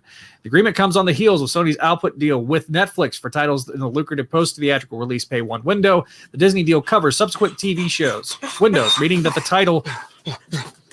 Stop. Go away. Sorry, Waylon's in here. Meaning that the titles will land on Netflix first, about 9 months after... Here, Zach, I can take over while you take the dog out or whatever. Hang on, where were we? Just start with pay one window. Yeah. Okay, so the Disney deal covers subsequent TV windows, meaning that the titles will land on Netflix first. Thank you. I can't see it. Zach, get back here so I can read it. Get back here, old man. No, I can't see it. Aren't we so great with the technical difficulties today? Zach, I can't see it. Zach, look at what you did. Zach, I couldn't read it because you put the window over. You clicked over it. Oh, sorry. Oh, what were you saying? All right, there you go. Sorry. About 9 months after the start of the film's theatrical run, Disney is scooping up from multiple platforms the windows previously reserved for ad-supported cable and broadcast airings of movies. The Netflix and Disney deals also run for the same license term. Don't let me put news on TV. I'll be horrible at it. Like the Netflix deal, this Disney pack only covers the U.S. market, despite the global reach of the streamers. The complex agreement is likely to be worth hundreds of millions of dollars for Sony over the term of the deal, which runs about 6 years in total, given the lag time for Disney getting access to the movies. With Netflix and Disney deals combined, Sony's expected to break in about $3 billion in movie licensing over the life of the deals. The complex deal was wrangled by Chuck Staffler, the head of business operations for ABC, Freeform, FX Networks, and acquisitions for Disney Media and Entertainment Distribution, and Keith Lagoy, president of worldwide distribution and networks for Sony Pictures Entertainment. The deal marks another example in the entertainment industry rewiring its business models to adjust to a new era of TV exhibition and distribution. The landmark multi-year platform agnostic agreement guarantees the team at Disney Media and Entertainment Distribution a tremendous amount of flexibility and breadth of programming possibilities to leverage Sony's rich slate of award-winning action and family films across our direct-to-consumer services and linear channels. Chuck Staffler, head of business operations for ABC, Freeform, FX, and acquisitions for Disney Media and Entertainment Distribution. This is a win for fans who will benefit from the ability to access the very best content from two of Hollywood's most prolific studios across a multitude of viewing platforms and experiences. LaGoy noted the deal was groundbreaking and reflected the studio's focus on getting its movies distributed as widely as possible. This groundbreaking agreement reconfirms the unique and enduring value of our movies to film lovers and platforms and networks that serve them. We are thrilled to team up with Disney on delivering our titles with viewers and subscribers. This agreement cements a key piece of our film distribution strategy, which is to maximize the value of each of our films by making them available to consumers across all windows with a wide range of key partners. So that is the news today. That is the news for the movies. We did it live, and we did it live. I haven't done that yet. All right, so that is the big news, guys. Okay, we've kind of talked about this a little bit in the first hour. I was hoping Paul hadn't jumped off yet, but I think he's jumping back on as soon as he can. For those that are not listening to the audio version of the show, again, be sure to check us out on YouTube when we stream live on Wednesdays. All right, Eurobeat listener Neil, what do you think? I don't care. I'm going to be honest. Like, if it gives me more content to watch on Disney Plus, that's cool. If I get to watch it on Netflix, that's cool. But really, does this affect what happens to me in the long run? I don't think so. I would love for the MCU movies to be in the Marvel Cinematic Universe on Disney Plus. The only one that would remain not on there, for the record, if this deal is true, where they're going to allow the MCU films on there, is Incredible Hulk, and that's because of they would have to make a deal with Universal to stream that particular film. And Universal is not particularly easy to negotiate with. Yeah, they're usually pretty. They're the reason that we've never gotten a solo Hulk movie, although I think the rights have completely reverted back, especially with the She-Hulk news that Mark Ruffalo is going to be involved with that, and the fact they're even doing a She-Hulk show on Disney Plus leads me to believe that they finally have gotten all the rights back from Hulk. They just don't have rights to the two Hulk films, and I don't think Thunderbolts went with Abomination. Well, I think. Oh yeah, because the guy who played Blonsky is confirmed to be in She-Hulk, right? I think so. And I think we have Elaine Bennett as the Contessa Valentina now, who I think is playing the part of a evil Nick Fury type. Yeah, Victoria Hand, because they already killed off. No, it's not Victoria Hand. It's Contessa Valentina. I know, but she's playing the Victoria Hand like character because they killed off Victoria Hand when Agents of S.H.I.E.L.D. was still. Agents of S.H.I.E.L.D. isn't canon. Is it canon? Is it real? I mean, no, because not a Scourge Jar situation, I promise. It was canon until the Marvel Studios split, I believe. Yeah, but the Victoria Hand stuff was at the beginning of season 2, which when it was still canon, is my point. But I think it's all been decanon, like it's been retroactively decanonized. Yeah. So yeah, also it's Elaine Bennis. Welcome to the Marvel Cinematic Universe, Elaine Bennis. Yada yada yada. When are we gonna get? Who are we gonna get? Who are we gonna get Jerry Seinfeld to play? No, we need George. We need George Costanza instead. Oh no, who's he gonna play? MODOK. That's Patton Oswalt. No, I want Jason Alexander now to be MODOK. Okay, that would be funny. Or Zach, what character? What character do you think George? If we have Elaine playing Madam Hydra, who do you want to play? Who do you want Jerry Seinfeld to play? Valentina, not Madam Hydra. Well, wasn't she Madam Hydra? She was Madam Hydra later on. Right. She was the non-Viper Madam Hydra. Yes, yeah, she was the more recent Madam Hydra. So, who do you want Jerry Seinfeld to play? I just want to make it a cameo as a I don't know, but Michael Richardson play Kraken. What if we got him to play Agent Quartermain? He's been canceled. Newman. Let's not Newman. Jerry Wayne Seinfeld. Knight. Jerry. Wait. No, Wayne Knight can play Quartermain. Michael Richards has been canceled.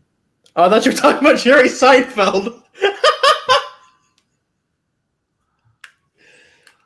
Bring back the Soup Nazi. He can be the new Red Skull.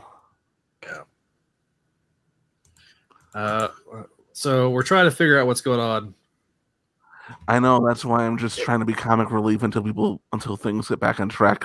Then I can take off and leave it to the rest of you. This has been kind of a disastrous stream, I'm not going to lie. No, it's fine. These things happen. Oh, Matt Bird has a question. Matt Bird. That's not a question, it's just kind of a statement. What do you say? He says, I recently have read the epic collection of Goblin's Last Stand trade, and it fits really well with all the current topics, including the death of Gwen Stacy. Even a political story there, part 3.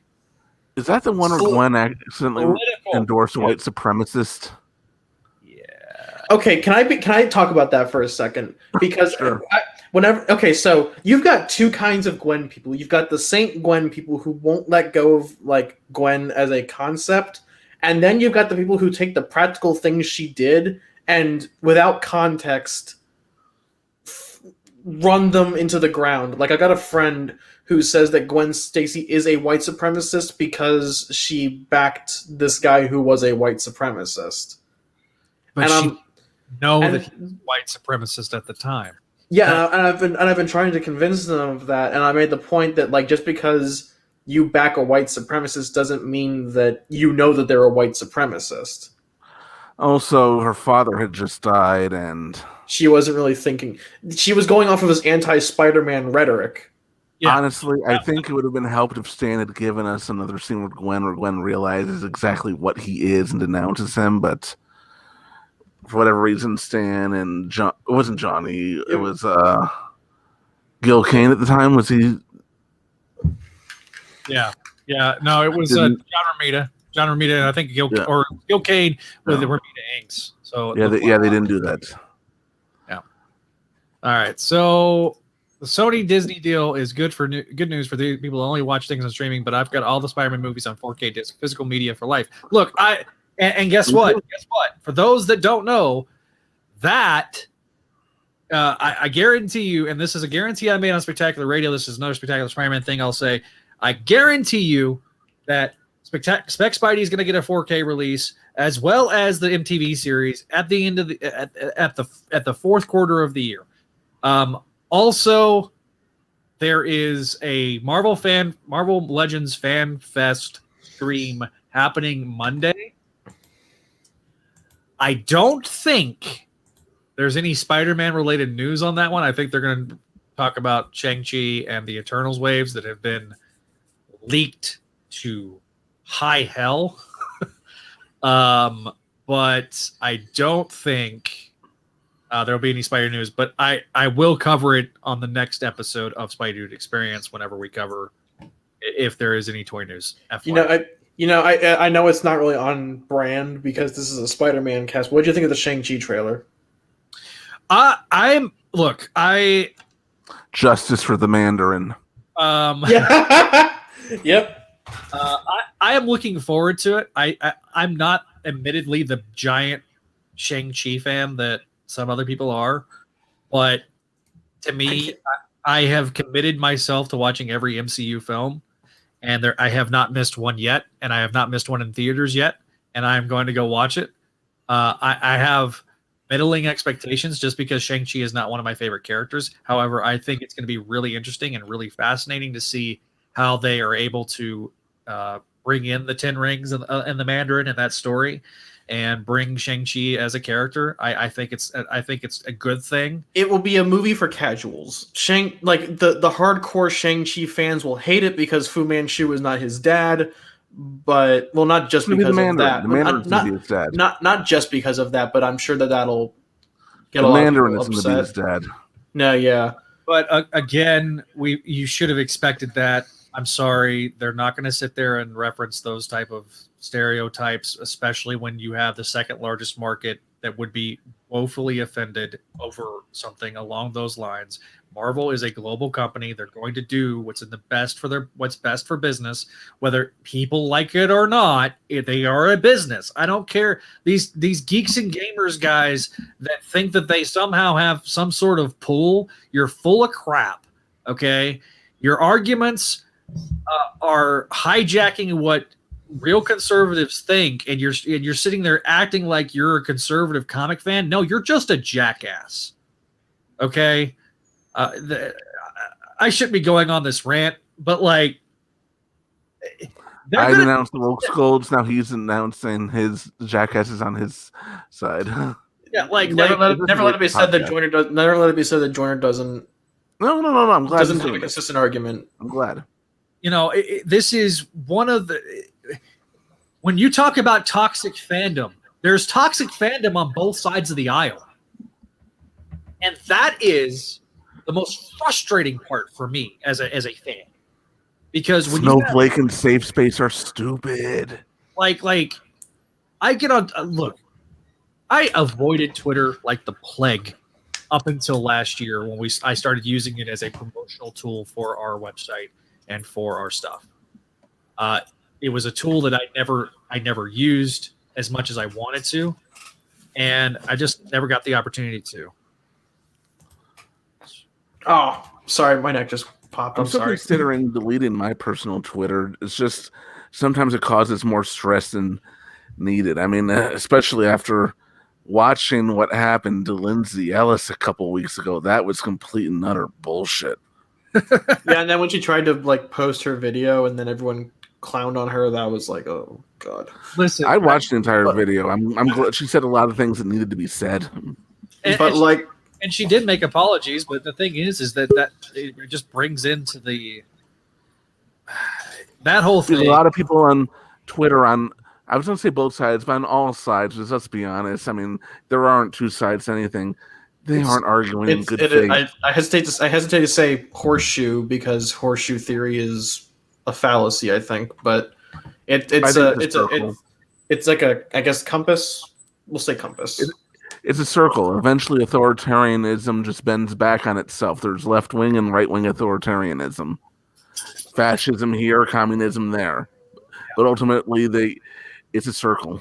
And this is not a political science podcast, so. I felt brain cells diming from listening to Jeremy. Did you see this? Did you see the Snyder Cut podcast where they absolutely mauled it over Snyder basically saying like we're not associated with him anymore, and then like Ethan Van Sciver donated to I hesitate to get like the drama stuff, but like Ethan Van Sciver like donated $200 to their super chat and was like, I don't want anything to do with Corrupt Hollywood anymore, even though he makes like $20,000 just from like the holographic Green Lantern symbol. He gets $20,000, I think, from that being in the film. So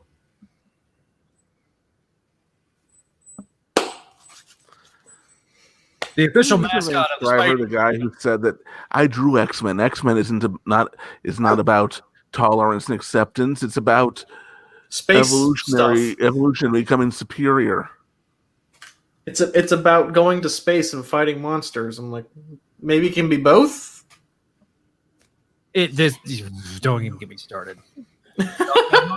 This is not a good idea. All right. Yeah, Jiro says Twitter drama is fake. It's not many people. That's true. A lot of bots. Wait. The problem is that like Twitter has like 65 million users. How many people do you think exist in the real world? 7 billion. So Twitter represents like a Waylon Wade. So Twitter drama represents like a third, not even a third. What am I saying? It represents like a. Hang on, can anyone help me do finger math here? I can't do math. I'm a Jew and I can't do math. I'm sorry that I shouldn't have applied that. Oh no! I'm gonna get us canceled. Oh, that's okay. It's been a long time coming, anyways. Let's see. Actually, I think we're a little bit worse in the final episode of Spec Radio. 7 times 10, 70. So that's about like maybe 1/70th of the population is on Twitter. Mm-hmm. And it's always the loud voices also. Hi, Weiwei. Hi, Pop. Oh, that's not. Is that Benji? Oh, Venkman, nice. Venkman says I like to call him Ethan Man Crier. Oof. That's pretty brutal. All right. So again, getting back to what we were talking about, we did cover the Disney deal. Do we want to do Sinister War at the end of the episode, or do we want to do it? I mean, we're waiting for Adam and Paul still, so let's get it out of the way now. Yeah. So Paul is after this one, I'm going to take off for real. All right. So let's talk about Sinister War, and we can kind of get into that because, and I'm using a CBR article, so I'm apologizing in advance. But all right. So minor spoilers for today's issue. So this is your spoiler alert time. If you want to jump off and not be spoiled, because this is definitely covered in the last few pages of this issue, today's issue. But there's an announcement of a new mini series coming this July, coming about a week before we get the July solicitations. So, all right. Dr. Octopus and Vulture will pit their two villainous teams against each other in Sinister War, event series spinning out of the events of Amazing Spider-Man. Otto Octavius returns to the pages of Amazing Spider-Man and Sinister War as he leads Sinister Six against Vulture's Savage Six with New York City in the crossfire. Amazing Spider-Man writer Nick Spencer is joined by his collaborator Mark Bagley for the 4-issue Sinister War event. Nick Spencer... Wait. Behave. Stop. You're fine. Nick Spencer always goes big, and this is his biggest story yet, even though this series and concurrent issues of Amazing Spider-Man are clear to some room on your best comics ever shelf. So, Sinister War Part 1 of 4, the solicitation. Dr. Octopus is back, and the Sinister War has begun. Ox got a...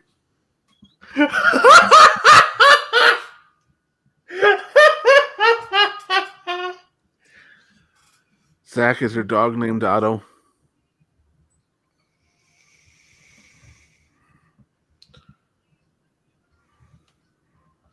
Sorry. Oh, Matt Bird said it was the 3-part story in the GLS was the one with the Smasher and Disruptor.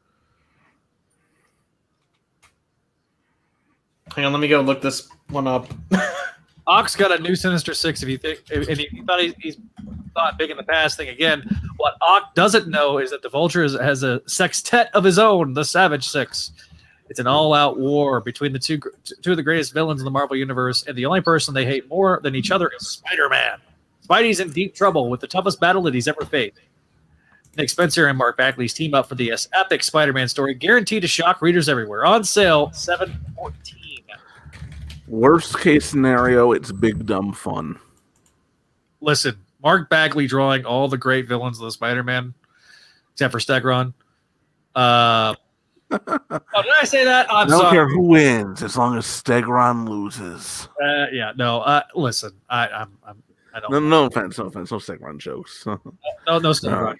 But I'm looking forward to seeing Mark Bagley draw all the great Spider-Man.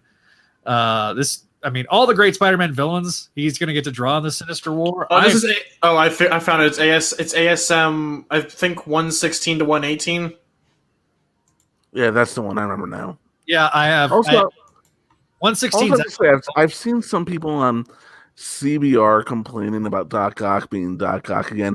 Oh, they're complaining that all of his character development since Slott got a hold of him. Okay, can I be honest? I am a little upset. I am a little upset since I liked Gage's Superior run, not Slott's. I liked Gage's, but then they did a Mephisto deal and they just went back to square one. So that kind of upset me a little. That was always going to happen. And number two, how many decades of character development were already erased well before this? So, to be honest, I haven't read Gage's Superior run, so I don't know, but I'm really fine with this Slott erasure on a lot of this stuff. Thematically, it made sense, at least for Otto to give up everything and go back to normal, but to give up his new life to save someone. It felt a lot more earned than it did in Slott's run, but I'd grown to like Otto over the past 11 issues, and so him going back to square one felt cheap to me. How do you feel about the main story being its own series instead of being in the ASM title directly? I just buy the trades. It's going to be number whatever team number it is. It's going to be 16 on my shelf, so I'm fine with that. It's going to be probably trade volume 16. Yeah. So again, for those that are watching us, I am showing the Sinister War. I love the fact they're using the spiky font. I'm a sucker for that. So I'm excited for Sinister War. I'm excited for Bagley drawing this. It looks gorgeous. That promotional image is great. Great Bagley artwork. Love it.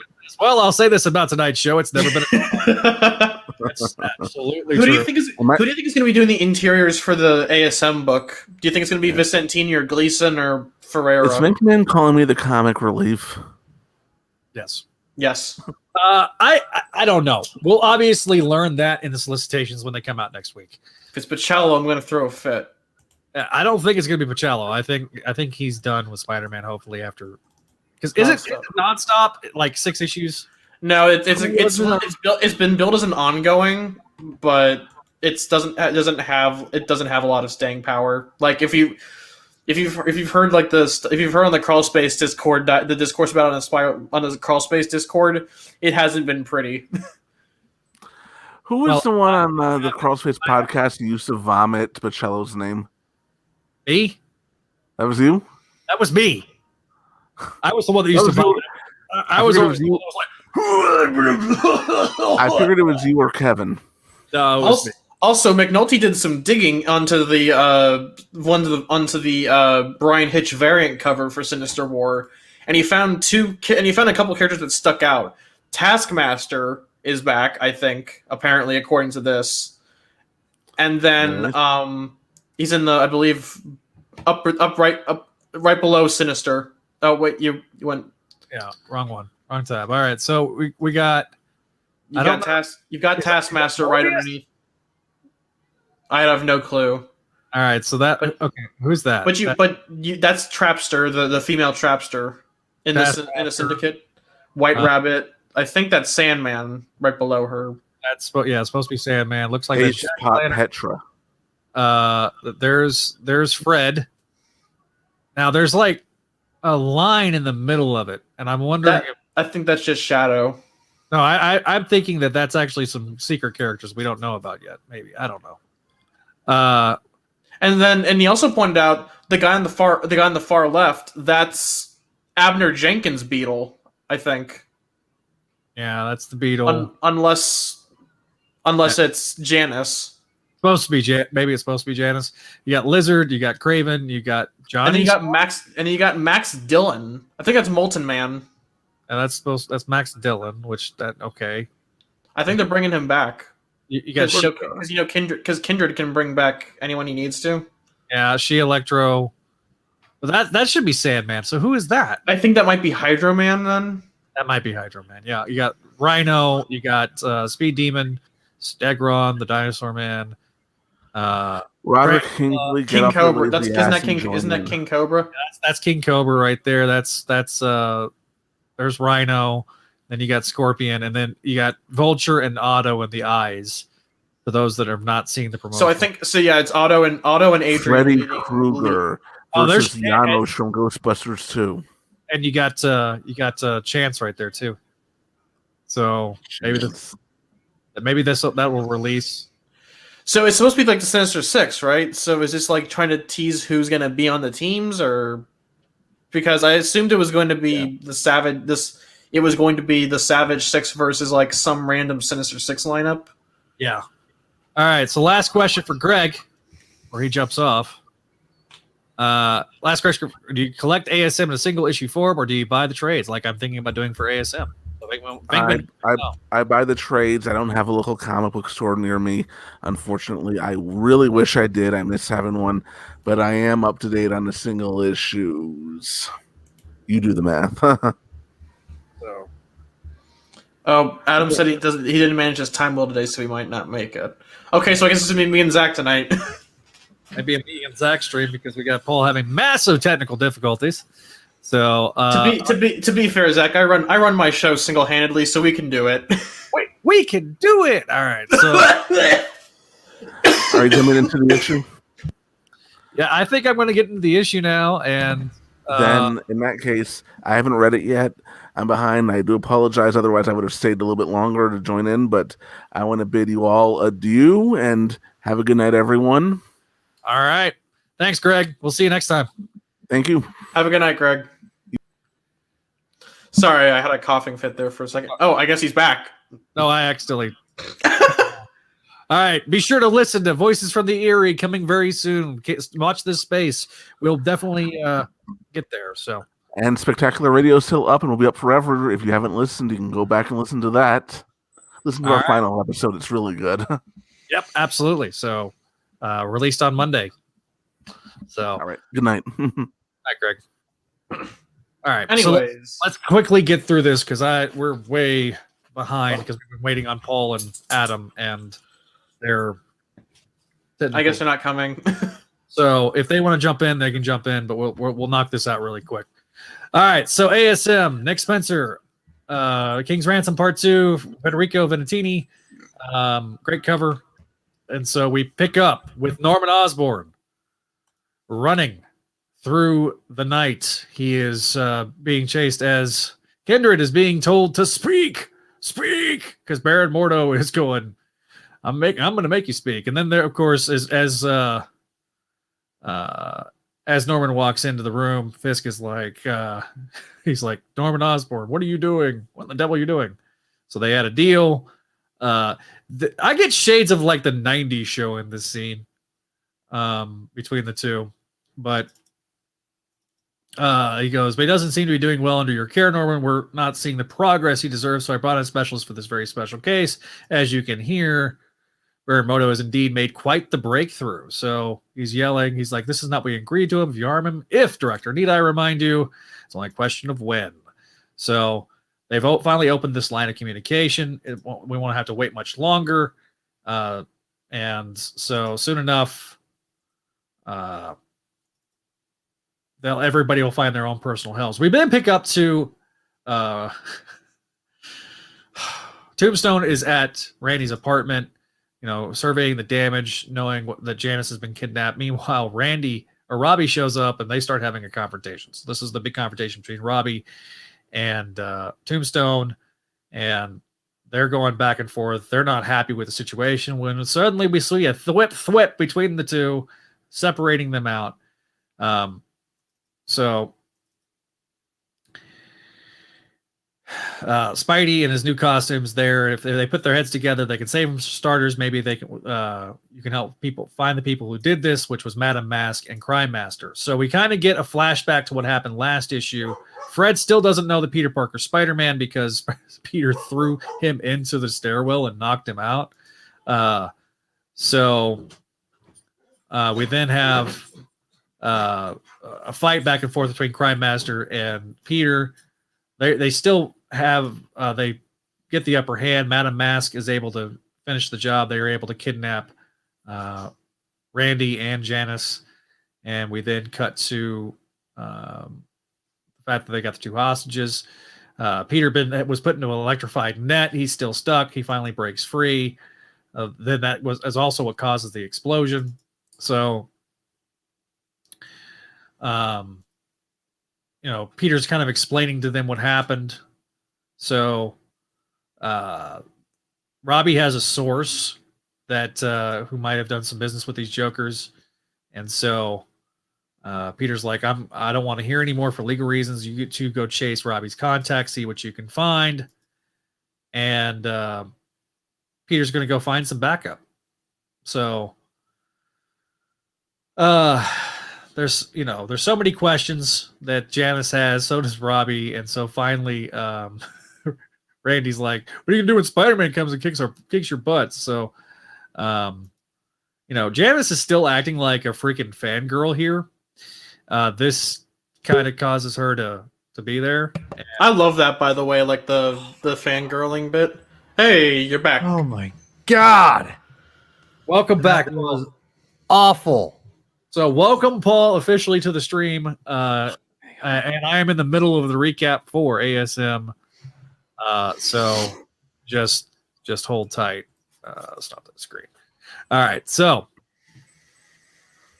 we then have Crime Master and Madam Mask kind of explaining the situation. And basically they're trying to use the whole scenario and the whole situation as a means to kind of like extort more money for Fisk, because they feel like that if they do things, then it'll kind of make them make things more profitable for them long term. So we then cut to Mirage, one of my favorite D-list villains. Also, didn't he die in Superior Foes? Because I remember him. Yes, he died. He died. Oh, did he come back in Clone Conspiracy? Yeah, this is the clone of Mirage. Oh, more clones. Yeah, we don't talk about the fact that he's a clone, but yes, this is a clone. So Robbie he's pissed at Robbie because Robbie kind of inadvertently exposed him in his last situation, or last time he used him as a source, because I guess he was the only one that knew how to talk, like literally. So then, of course, Tombstone shows up and hangs him upside down. And it gives him some enhanced interrogation techniques. And so Robbie's like, look, and he talks about how, he basically kind of squeals like a canary. They got a shop set up downtown, real money behind the operation. They're offering power upgrades, lots of territory, free dental. They also gave me a car. Can I just say, I love like a little like human touches Spencer gives all these characters. Like he's thinking like, oh, these power upgrades, oh, they get free dental. That sounds like something that would totally be included in a supervillain package. Yeah. So Peter's like, do I have the right building? And it's not Fred. He put him up here while he was still knocked out. He's gone without as much of a trace, but he does leave a note, and he does write a letter and says, look, Pete, looks like we got lucky and our pal Spider-Man rescued us. That's a relief. Can't keep counting on luck anymore.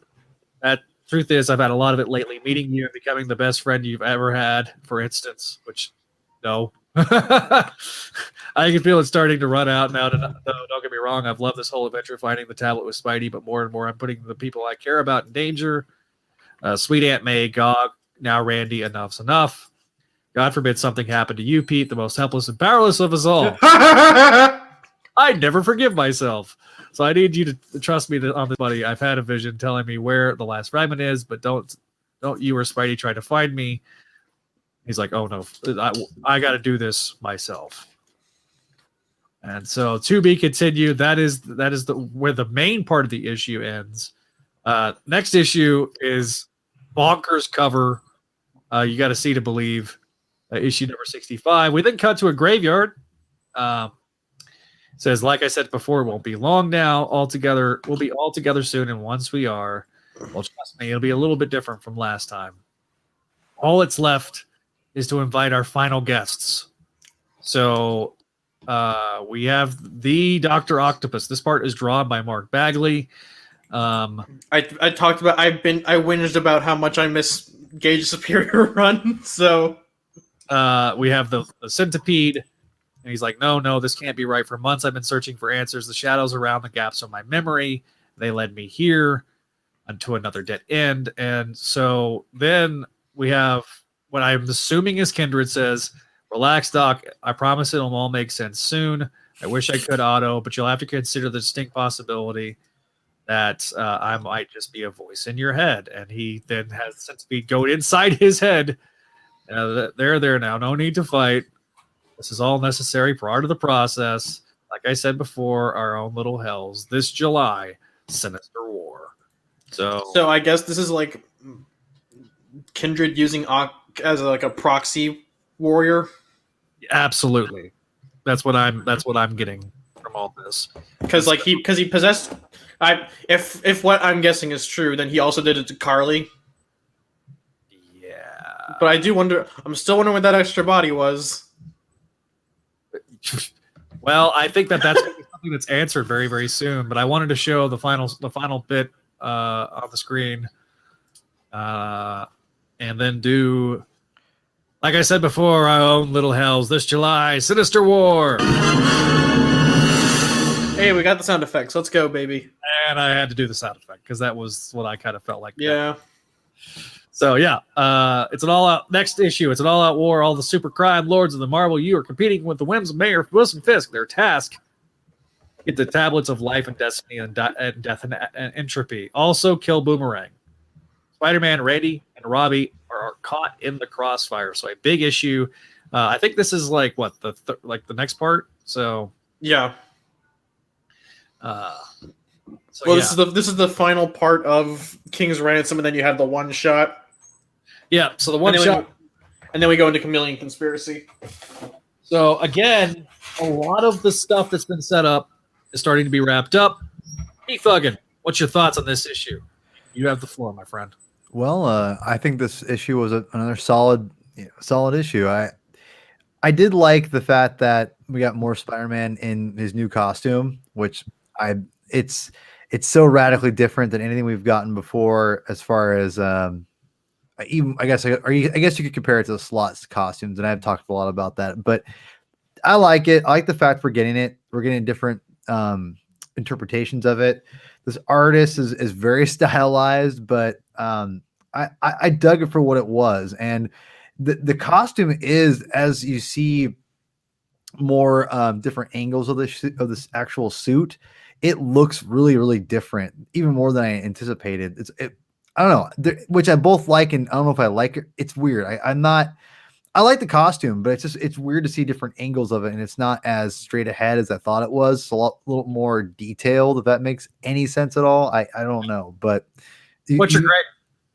A grade of the issue? I'd give it a B. I think it's a solid B. It felt like it's exposition heavy the whole time. Which again, I don't want to fault it. It's not. It was entertaining, and it's Spider-Man. It was a great Spider-Man comic book, but that probably be my biggest complaint is I just felt a little bit trying to cram a lot of stuff in here that is pushing the story forward, and not just story, but stories forward. So that's a problem I think right now with. Like, not even problem, but just kind of thing I'm having to kind of deal with is that it's not just having fun in the story, we're pushing these other stories along with it as much as possible. We're not staying, which again, I know that's a lot of things that you guys kind of complained about, maybe in some things here or there, that we didn't move on fast enough. And that's one of the things I liked about the what Spencer was doing, because he kind of felt like he was just basking in like what he was doing as far as letting things linger a little bit, letting him breathe. And here it's like the last couple of issues, it's like, go, gotta push, gotta get Kingpin, gotta get Kinger, gotta get Norman Osborn, we gotta get all this, we got Spider-Man, new costume, we can do this. And it's a lot going on in this comic book, and it's a lot of supporting characters. I don't know. It's not bad, but it's just a little too much going on, and I could totally see why they're having all these different things going on for the Chameleon conspiracy and everything. So for me, I just wish there would be a little bit more. If we're gonna go on Robbie and Tombstone, let's stay with Robbie and Tombstone a little bit longer. Let's get a little bit more of like them working together, because that was kind of interesting and fun to kind of have them like team up because of their kids. So I thought that was cool, but but it kind of abandoned that. I wanted to see their interactions more, but I also wanted more Spider-Man. So, and the Spider-Man I did get was like, oh, we gotta catch you up what happened with these people, and I was like, okay.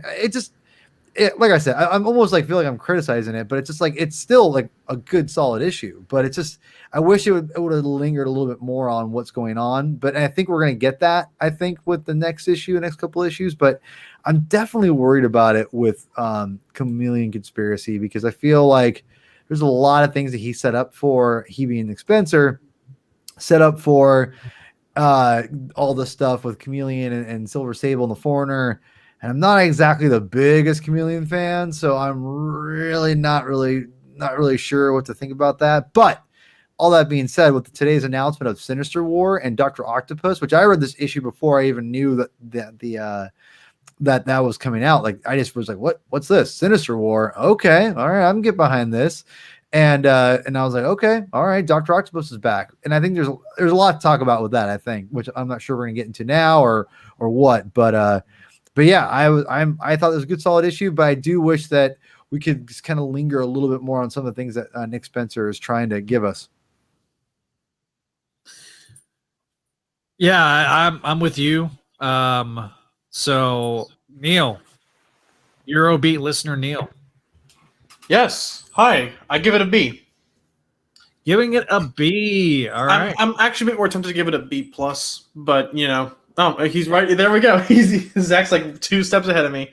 That was like great last time, so I was like, you know what, B or B plus. So yeah. So Congratulations, Zach. You are premonition. But yeah, I think I have most of the same flaws that Paul had. I think the one that separates the most is that this felt more like a shifting gears issue rather than like a exposition heavy one. It felt like they were more like transitioning into the next part of the story rather than just being pure exposition. I did like seeing Robbie and Tombstone interacting. It was neat seeing like their really hostile dynamic being used for something productive. I thought that was pretty neat. I did like Boomerang. Like I'm kind of surprised that Boomerang didn't sell Peter out, but I do like that he's taking Peter's lessons about or passive lessons about responsibility to their natural extreme. So there's a lot of comedic potential in that. I loved watching Janet geek out about Madame Mask. There's a lot more comedy involved than would be expected for like a dramatic story like this. So I'm glad that it's not like trying to be super duper serious like Last Remains was and be like, be borderline depressing, but it still takes itself seriously enough that it can have a few laughs. So yeah, I don't have a lot to say that Paul didn't. Oh, also Federico Vicentini, you're a good artist. Please do more Amazing Spider-Man. That's it. You're muted. All right, goes to me now. So my grade is a solid B. I enjoyed this book. It's not as I'm not gonna lie. I enjoyed the artwork and the backup more than I did in the main story because I like more Bagley better than Zattini. But I liked this issue. I loved the art. The Robbie Tombstone stuff was good. The fact that they're begrudgingly working together to solve this problem they have with each other, kids, I think is a great thing. Janice was great in this issue. She was a highlight. Fred's note, I think, is also a highlight, like you say. It was really, really well done the way they did it.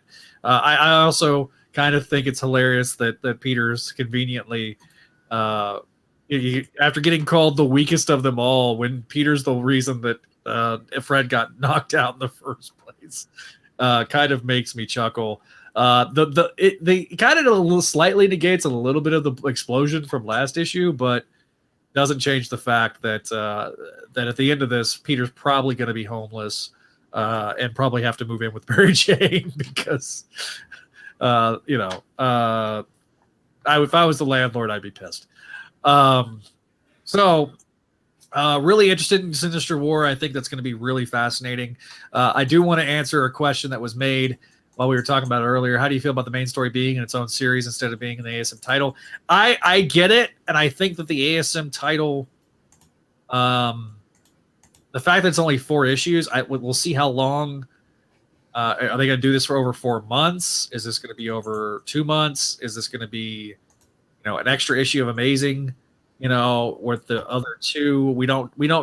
I feel like we'll know more about that. We can probably talk more about that once the solicitations come out next week. So, our next episode in a couple of weeks when we cover the next issue, which is going to be on sale. Looking back here, our next episode, Lord willing and the Creek Don't Rise, doesn't give me the specific date because I don't have the physical copies today because my comic shop did not get any of his Marvel books. They didn't ship today. So thanks Diamond. You lovely, lovely people. But yeah, no, I enjoyed the book. I love the cover. Cover's great cover. Wish we had more GOG. I would have given this probably a B+ with more GOG, but fortunately, I didn't get more GOG. So I'd love to see like a one shot, like a spotlight issue of Mary Jane hanging out with GOG while Peter and Boomerang are off trying to solve this.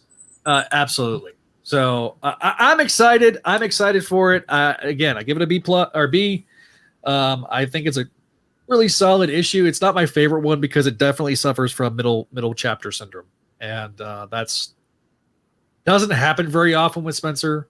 It's not like it's an epidemic of issues, but like we've seen in the other times in the past, this definitely did feel like a middle issue. But I'm excited to see what happens next. I think it'll be interesting. I like the build up that we're getting. I like that. I didn't expect the Sinister War thing to be a thing, but the Savage Six coming back. Last time we saw them was in the Mary Jane series, so they've been kind of lingering out there for a while. So I'm excited to see what New Sinister Six is going to be coming, and the Savage Six. Which, by the way, the name Savage Six actually is an MCT reference. For those Real quick, I do want to point out that I kind of feel bad for Spencer, and not necessarily, because something bad happened, but this happened with Last Remains, where we were so desperate to get to Last Remains that we were kind of just we were more excited for that than what was happening right in front of us. Yeah. So, and it's not even really his fault. It's just that Marvel's advertising is horrible, and they keep tripping over themselves with releasing the things we're more interested in ahead of time.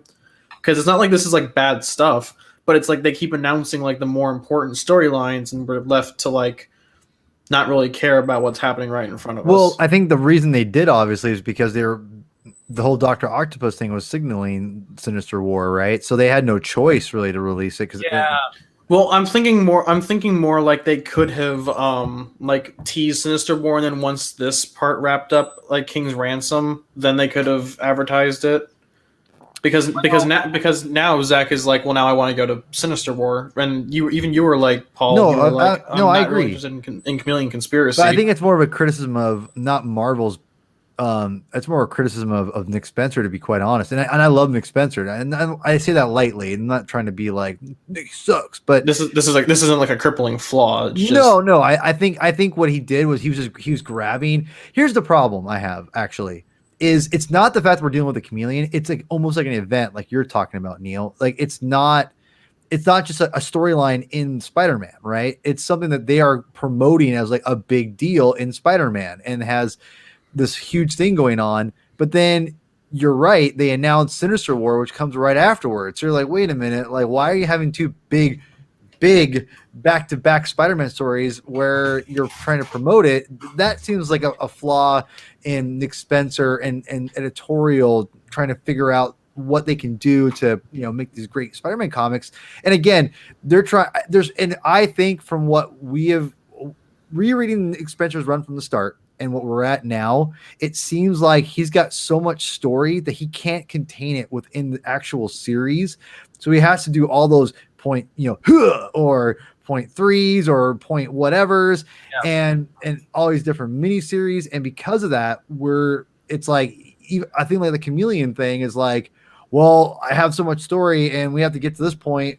So what do? We'll just add in more miniseries and we'll just make it an event. I think the stuff that's being foreshadowed here in this issue with Mask and Crime Master, I think is going to relate to the chameleon stuff later on. And I think that's kind of the hints that they're starting to drop. I think that's going to be good. It's going to be really kind of look. I'm excited. I'm excited for Sinister War. I'm also excited for the next May and June's books. Hey, I'm excited for Spider-Man. Spider-Man's awesome. So I'm not saying I'm not excited. I'm just not a big chameleon fan, so I'm not super excited. And I'll say this: they're doing a better job, in my opinion, of teasing this out. We know it's only going to be in 2 months. We know the solicitations are coming out next week. It was going to be revealed no matter what. So revealing this issue, I think, is a good use of marketing on the part of the editorial and Spencer, because obviously that's going to be something that's going to be talked about next week. So obviously it's going to be brought up next week. They're going to go back and listen to last week, watch last week's Spideydude experience, or go listen to or go read the last issue, and you'll learn and you'll get the tease for that. So I'm okay with that. There's still questions. Okay, how is Otto alive? When did they bring him back? There's still questions that have to be answered. Oh, you're thinking within ASM, not because we read Superior. We even talked about it, but why is Otto back in his body, in his classic suit, in his body, looks like Otto? That there's some questions that need to be answered there. And so I think we're going to start seeing that. And so there will probably be some backups being done in the next few issues to kind of set up that Sinister War. Again, we'll definitely know more next week when we get the solicitations, and we can talk about the solicitations. They should be coming out tomorrow, shouldn't they? Could be. I don't know if they're coming out tomorrow. I figured they were going to either come out tomorrow or they're going to come out next week. Because they usually come out like the second to last week of the month. See, here's the thing. I think that I am excited about Sinister Warfare and multiple things, but the one thing I already excited about is obviously the return of the original Dr. Octopus. And what does that mean? Obviously, you got to wonder if Nick Spencer is going to pull a Jeff Johns here. And I say Jeff Johns because of Green Lantern, where he's going to take the continuity of everything that came before it and find some way to put it all back together after the big giant mess that's happened. And if you don't know what I'm talking about, obviously, if you read Green Lantern Rebirth and what happened to Hal Jordan before that, it's amazing the pitch and what he did to bring that character back. And I'm a big Jeff Johns fan from his comic books. I love his comic books. But what I think is interesting here is with this return of Dr. Octopus as like literally as he is, and with introduction with Kindred, you got to wonder if he's pulling somehow with he teased the Mephisto one more day, all that stuff. Like by the time, because it seems like there's a post on Instagram that the Spider Talk posted, and they kind of were saying this out loud a little bit, saying is the way Nick was saying his post was that they're in the home stretch. Is that the home stretch for his run? That's what I'm wondering, and I'm almost wondering that if maybe Nick Spencer is approaching the end of his run. I'm not sure he is. I hope he's not. I think it seems like he has plenty of stories to tell. But all that being said, you have to think that with this introduction of Dr. Octopus, he's literally going to put everything back together by the time he's done. Like literally, you bring back the marriage, you bring back the original Dr. Octopus, and bringing back Harry as some kind of bad guy again. I mean, there's a lot that he's doing here. And I think the fact that, again, Mephisto's involved and there's Harry's involved somehow. It's crazy. And I think with this Dr. Octopus thing, it almost to me signals that he's telling us, guys, I'm bringing everything back right to like where it needs to be. And so that's what I read from this last part, because I had no idea Doc was coming back. Yeah, nobody. Well, the thing is normally that Spencer's really good about foreshadowing things. The auto reveal was very out of left field, which is very unlike Spencer. And I think that there's a story to tell.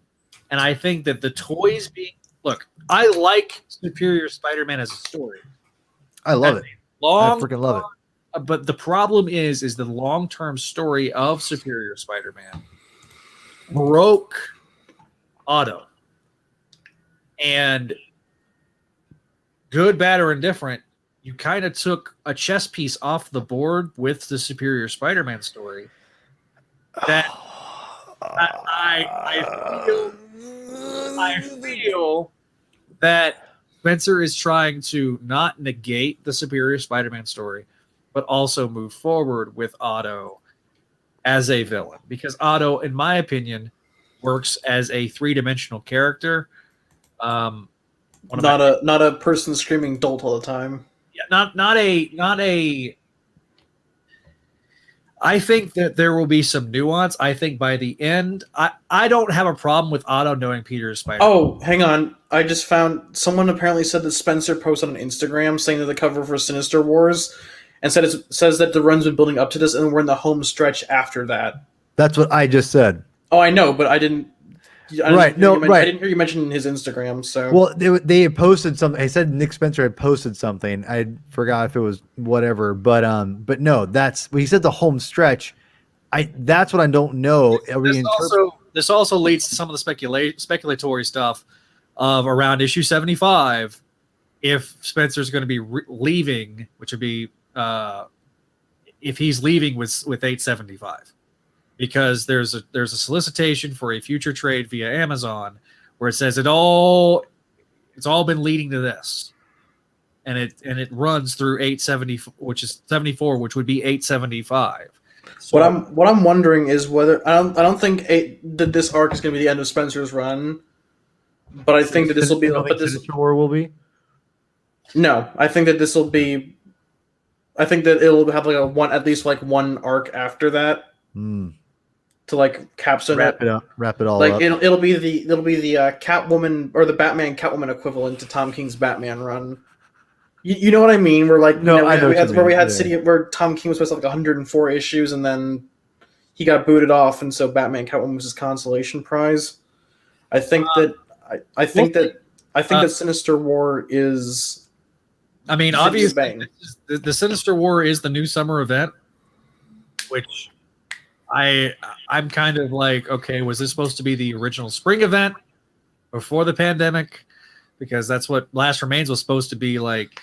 You know, I will say that this is a much better summer event, like a better blockbuster event. This is what Last Remains should have been. Unfortunately, Spencer couldn't predict COVID, so I love Last Remains. I have no problem. Oh no, I'm just saying that Last Remains was billed as like a summer blockbuster, so this is a bit of its impact when it's airing in the fall. Oh, I see what you're saying. Okay, yeah. But Sinister War, if this is like the capstone of Spencer's run, then this is like perfect timing for him because this is a summer blockbuster essentially. Now the question that I would say is, okay, this is 4 issues. We know it's a 4-issue mini. This is going to be something we'll learn, obviously, possibly tomorrow, possibly next week, with the solicitations. We'll know. We'll have Sinister War, and then we'll have whatever the ASM issues are. So, are we going to get 4 ASM issues in the month of July? Are we going to get 2 issues of Sinister War, 2 issues of ASM? ASM going weekly for a couple of months, like we did with Last Remains, more or less. And then is it going to be 2 months and then, kind of building towards issue 75? So I think by that point we're having, okay, so we got issue 65, which is going to come 65 and 66 plus the one shot for the month of May. And then the month of June, I think we're having 2 issues, which is 67, 68. Also, I'm going to be that guy real quick. Marvel, if this is the end of Spencer's run, please don't relaunch. Get to 100, please. I know that sounds like that's a very odd thing to talk about, but like, no, I agree with you. Or even better, if you don't relaunch, and reintegrate it into the main numbering. Just start with 876 and move the hell on. I am fine with that.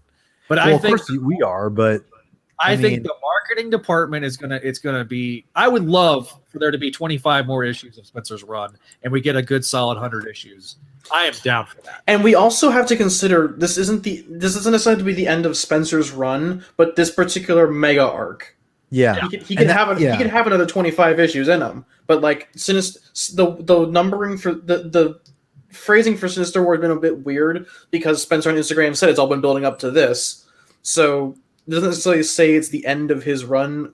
I think it's definitely the end of the Kindred arc. I think I definitely think that. Oh yeah, definitely setting up the end of Kindred as a overall arc. I think the Last Remains was like, okay, now we know it's Harry. We know who Kindred is. Now we know his motivations. We know a lot of why. Guess what? His master plan is starting to come to fruition. So, okay, here we go. The Sinister War, pushing Peter to his physical limits instead of his emotional limits. I think there is a lot of thematic elements that we're starting to see. We're pushing Peter. If Last Remains is pushing Peter to his mental limits, and is Sinister War pushing him to his physical limits? Yeah. Also, I compared it to the Tom King's run earlier. I'm sorry I interrupted you, Paul, but that's right. This is a quick point that like people are like, it's not. It needs to be longer than Tom King's run if it wants to be as good, if it wants to beat it. I'm like, it doesn't have to be as long. I would like it to be longer, but it doesn't have to be like as long as Tom King's run because Tom King's run like just ground to a halt. I'd say that Spencer has like double the quality in his second half that Tom King did in like his second half. I mean, here my thing, and I or totally the substance. Yeah, sorry. No, you're good. No, you're fine. I don't listen. I really like Tom King stuff, to be quite honest, and I don't understand. I understand you don't have to like it. That's fine, but it's weird that people will want to say like, well, it has to be longer than Tom King and Tom King this or Yeah, I don't get it.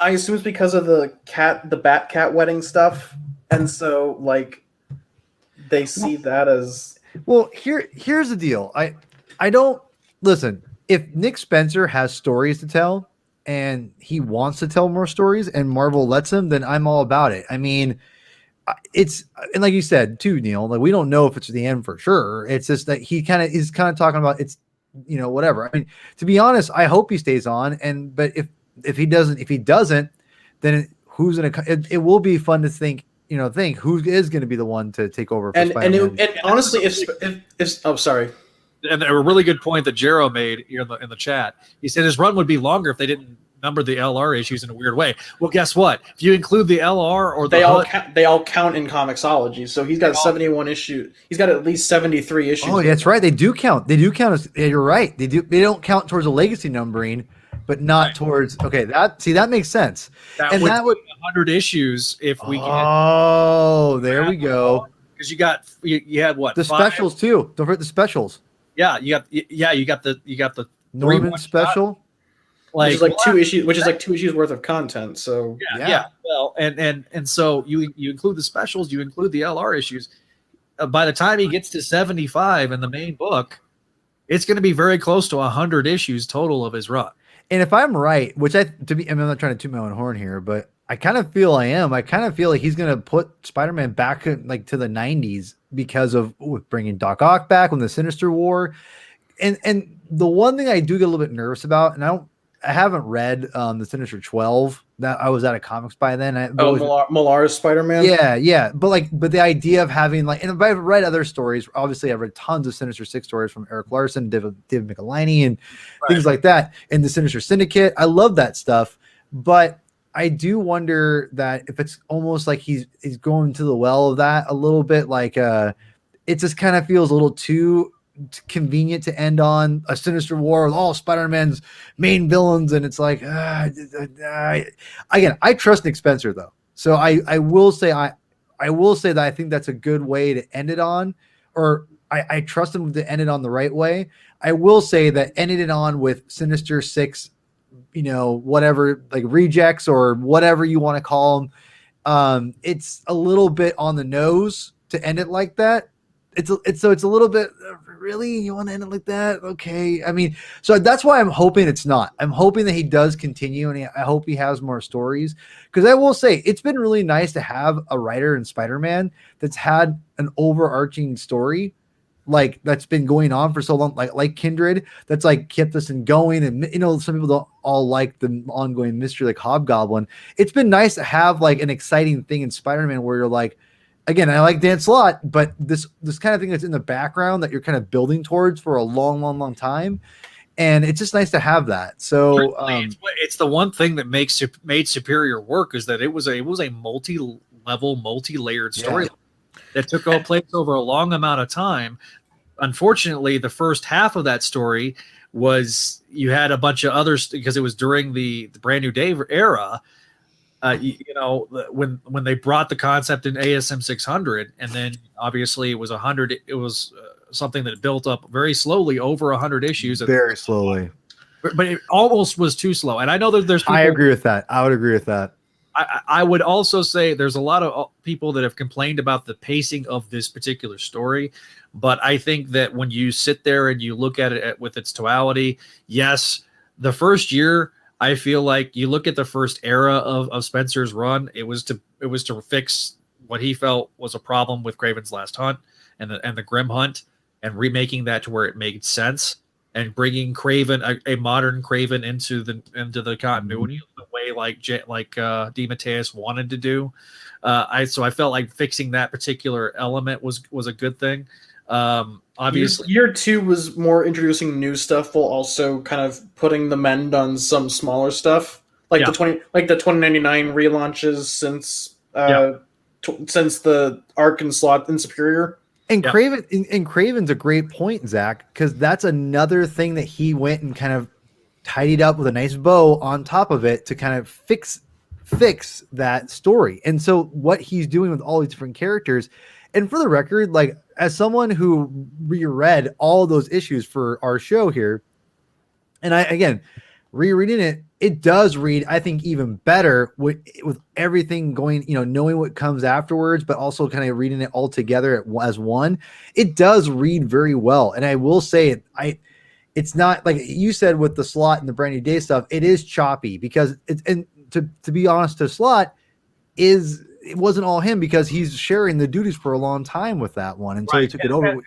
And then when he takes over at Big Time, he's so focused on throwing all of his all of his new ideas. Look how exciting we are. Exactly. And that puts, unfortunately, the auto stuff on the back burner, and it didn't start coming into play until Ends of the Earth. Until Ends of the Earth. And that arc was, I felt, just that was to me one of the weaker ones of that kind of Big Time era. I actually liked Ends of the Earth a lot more than other arcs. Really? Okay. I think the Earth was okay, and again, our plans for I think the month of June are we're going to probably me and Paul are probably going to do a few recordings, not live. I think is kind of what we're going to be doing, because I think I don't think we're going to do. I think we're going to do a monthly release of the Slott debates. It gives us it gives us time to prepare and stuff like that. That's kind of my plan. You should call it the Slott Revisited because it will be debates, but it could be us agreeing on different things too. To be honest. Also, I kind of had this thought I didn't get to mention while we were talking about Sinister War, but if Spencer were to cap off here and he stuck the landing, and I think he's got a very good chance of at the very least sticking a landing on the most important parts. I agree with that. I think Spencer will have one of the most consistent runs in all of Spider-Man's history. I know that's that's a very big statement considering how much content Spider-Man has, but I would say probably since the Roger Stern era. The problem is the Roger Stern era ended way too soon. The DeFalco era also ended way too soon. The Michelinie run was so up and down. The Clone Saga is the Clone Saga. ASM and DeFalco's second ASM run is probably not my favorite of his runs. It's probably my least favorite, just because I just don't feel like it did. But you know what, Zach, you said Michelinie, and I almost feel like it was up and down because he suffered a lot from Dan Slott fate. He just was on it way too long. Because Michelinie, dude, I've been reading Michelinie stuff for a long time, not just Spider-Man, but like Iron Man. Like that was also a problem with Mackie. Yeah, well, Matt, I think. What? I'm sorry. But it's funny you mentioned Mackie because I think Mackie is. I don't like bad mouthing people, and I'm not trying to bad mouth Mackie at all when I say this, but I don't think he's the most talented writer, and he gets by like as a comic book writer. And again, this is all my opinion. Revisiting the comic books and as a kid, I never thought he was great. He's solid at best, and again, that's better than I'll ever be. But the thing is, I just don't know if I'd ever even put him in that stratosphere.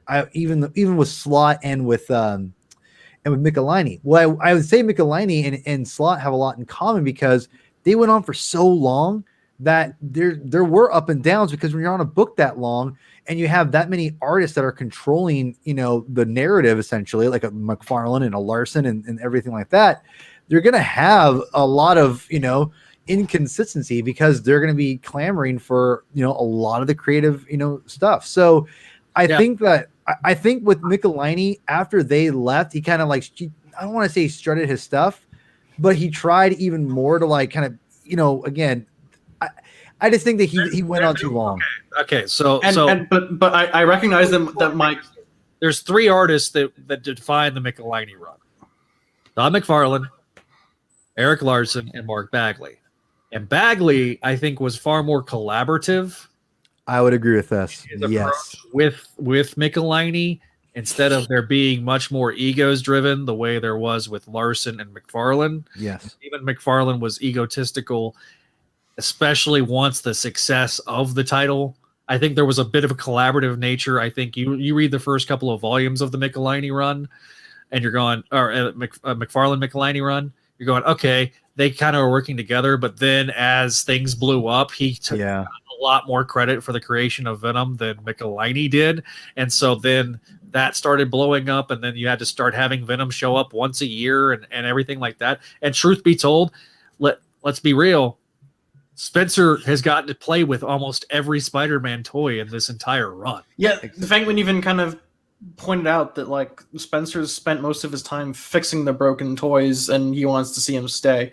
And I recognize that what I said was like a big claim to back up, but like let's think about the runs we've had over the past decade. Slot. That's all we had. Shit. I mean, that's all we've had, dude. I mean, but you're not wrong. I mean, to an extent. Since 2000, we've had 4 writers.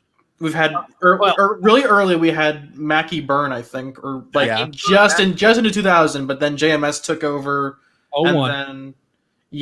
And then for 8 years or 6 years. So we end 07. Then we have the Brand New Day era with the web heads. With the web heads and you can tell there's editorial chaos all over the place. Yeah, great word. Editorial chaos is right, Neil. Absolutely.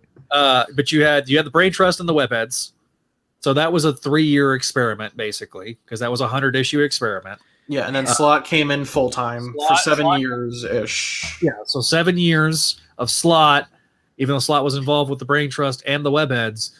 Slott got to make his stamp for 7 years. Same length of time. If you add everything up, it's actually longer than Michelinie. So Slott has the longest continuous run on Spider-Man.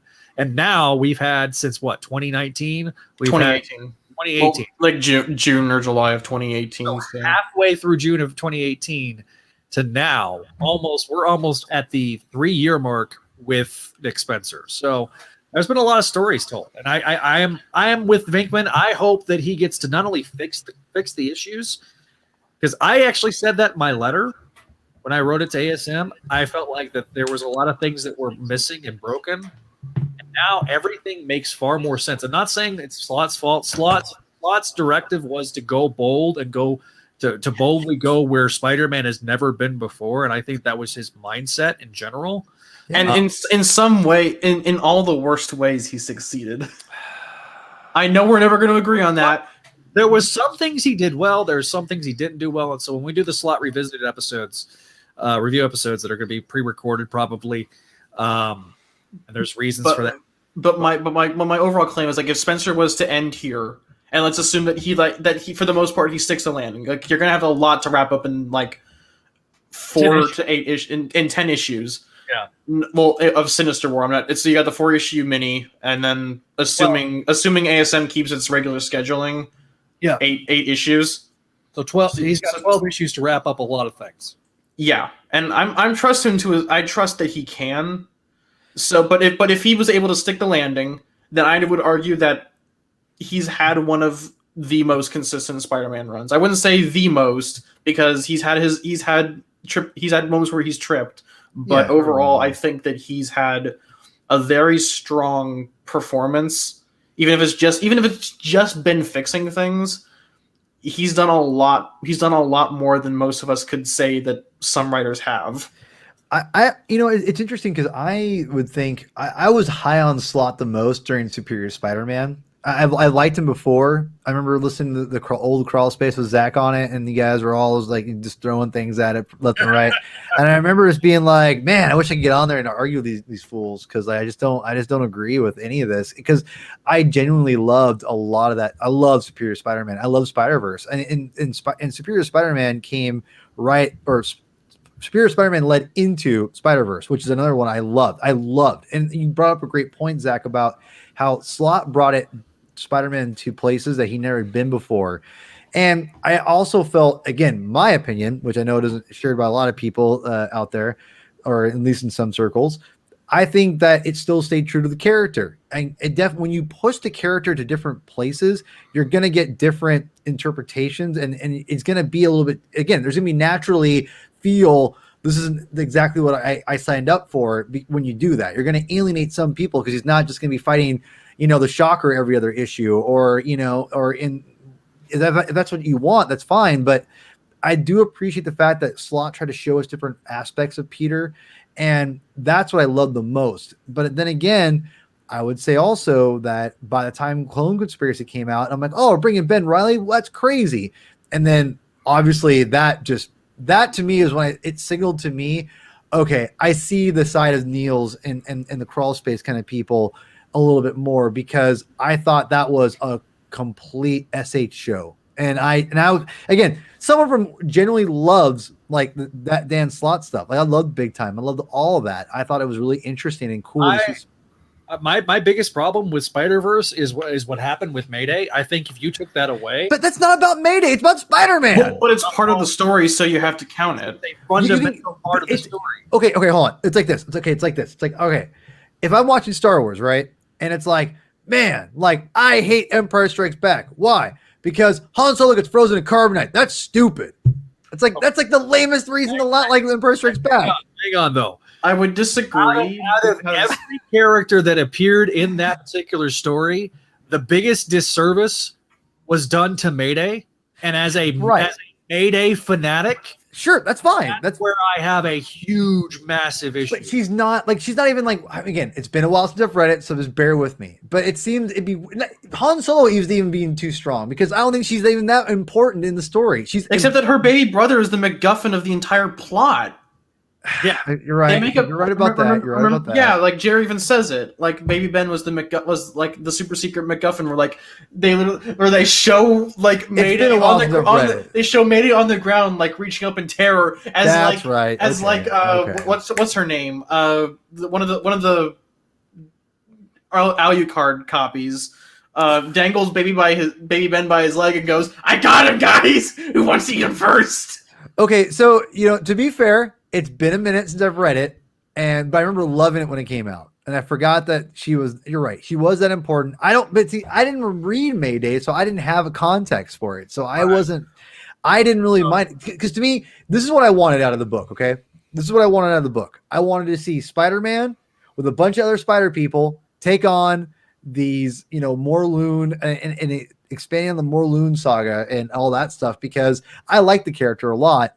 And it was weird. It was really cool to see that expanded into this really crazy, I don't want to say cosmic, but cosmic kind of Spider-Man story. Because I've always, when I was a kid, I know some people like just want to see Spider-Man just, again, beat up the Shocker every other issue. But to me, I like seeing Spider-Man push to a different level and not just team up with the Avengers, but have his own cosmic story. And that was the first time I legitimately got that it was him in this really, kind of a Doctor Strange kind of world. But the problem is that like Slott clearly had other characters. They keep saying that Peter is like the chosen one in the story, but Silk and Dr. Octopus and Superior Spider-Man do everything. Like Peter's only there to like give him a pretty speech at the end and then lead them into the gates, which is important. That's important though. Well, it's important, but Peter has no agency in the story because he's just there. Because you have agency. That's my opinion right there. I mean, dude, because here's the thing. Because this is what I do remember. I remember Superior Spider-Man. He could not, he kept leading them down to destruction. He could not lead them the right way. It took Peter basically taking over to lead them the right way. Because yes, he is the chosen one. And again, been a while. I need to reread it, so I don't want to say I'm 100% on the money, and maybe I'll agree with you. Honestly, rereading it, I don't know, but I remember liking the fact that you're showing the difference between the Ock Peter and real Peter. Yeah, but it's all tell, don't show. It because Otto's the one who gives Uncle Ben the inspirational speech to get back up. Again, and I'm going to say this. We will definitely cover this extensively on an episode, but we'll get Neil. We'll get Neil on here. We'll that's gonna be 4 hours of me and Neil's going at it. The one person eventually it evolves into just swearing and pointing at each other. And I get in the car and drive over to. We're gonna meet in the middle. We'll meet in the New Mexico desert. What's in the box? Oh God. Anyway, and the one person I don't want to bring on, if this is any indication, if I bring Kelly on, oh my God, there will be blood. That's fine. I will join her in carving. That's fine. I can defend myself. Slott broke Mayday for no good reason, and she's never been properly fixed by Marvel. That's why us Spider-Girl fans don't like Spider-Verse. And that's fair. That's fair. That is one of the biggest issues. That again, I liked a lot of the elements of Spider-Verse. If you go back and listen to my review on Clone Saga Chronicles, when I specifically talked about ancillary stuff. I enjoyed the stuff that involved Ben. I enjoyed the stuff that involved Kane. I did not enjoy the stuff that involved Mayday. To me, I felt like that that was the one element that was a crux of the story that I felt like didn't work, and it broke the story in a lot of ways. I also felt like that the scope of the story did collapse on its own weight towards the end, and that was another issue that I had with it. However, I love the concept. I've loved the concept since the 1990s, and it's been done much better in like other adaptations. Like I felt like Into the Spider-Verse would never exist without that pre-built framework. Two different stories, though. That's the but I'm talking more about the branding component rather than like. Okay, I'm not the branding component's whatever. I'm not the story component. But I also think that there's elements of that story that very direct inspiration from the Spider-Verse stuff. So, and I also feel like that when they adapted it on Ultimate Spider-Man, that was some of my favorite parts of Ultimate Spider-Man as a cartoon. So there was some good things. You mean like the science fiction one? The part where they used the Siege Perilous? Yeah. Okay. I didn't. I was like, I don't know, dude. You had me the first half, I'm not gonna lie. The bar was incredibly low by that point. I watched like 5 minutes of the first episode, and I just thought, what is this? I just did not. This is now an Ultimate Spider-Man podcast. Now hold on, we should do that one day. We need to. Let's all rewatch it. Let's like watch that for the. I never watched it. We should do it for like we should make that a Patreon thing. Like I'll watch it for like commentary over Ultimate. Yeah, Spider-Man. I've never seen it, so it'd be fun to all talk about it because I've never seen it before. Oh, my sweet summer child. Oh no! I've only seen one episode. Maybe I don't even know. That first season the first 2 seasons are rough. Wait, how many seasons are there? It had 4. Wait, hold on. The Spider-Man in space when he's with aliens lasted 4 seasons. Wait, what? There's no. The Ultimate Spider-Man, the cartoon, Ultimate Spider. Oh no. Okay, I'm thinking of Unlimited. I'm thinking of Unlimited. Spider-Man Unlimited. Oh no, that lasted like maybe half a season. That's what I thought. Yeah. No, hold on. I liked Spider-Man Unlimited or Ultimate Spider-Man cartoon. I've only seen the first season, but I liked it. Okay, so Spider-Man Unlimited only lasted 13 episodes. It got canceled. It had to go 22. It got canceled on a cliffhanger. Because it and Earth's Mightiest Heroes got canceled at the same time because... Oh, I remember that cartoon. You mean United to Stand? Yeah. United to Stand, yeah. I stand. So they both got canceled at the same time because Fox wanted to do more Digimon. In fairness, Digimon was really popular back then, so and can't fault them. And probably was better. Let's be real. I mean, there was the Fantastic Four cartoon. Wait, that was over. Never mind. I watched a little bit. That's the Cartoon Network one, right? I think so. No, wait, that's World's Greatest Heroes. You're thinking. I'm thinking of the 90s one. Oh yeah, with the Iron Man, the Marvel Action Hour. The one that looks like a Mike Wieringo cartoon. We might need to do for Patreon. We might need to do like a look through everything that's on Disney Plus and do like a commentary series. Although a good show to listen to because they are a supporter of ours as Wallop and Web Snappers. That is a podcast where they actually do that. They go through all the cartoons. I think they come at it more as cartoon fans and like standard kind of Marvel fans and less like seeped in the lore.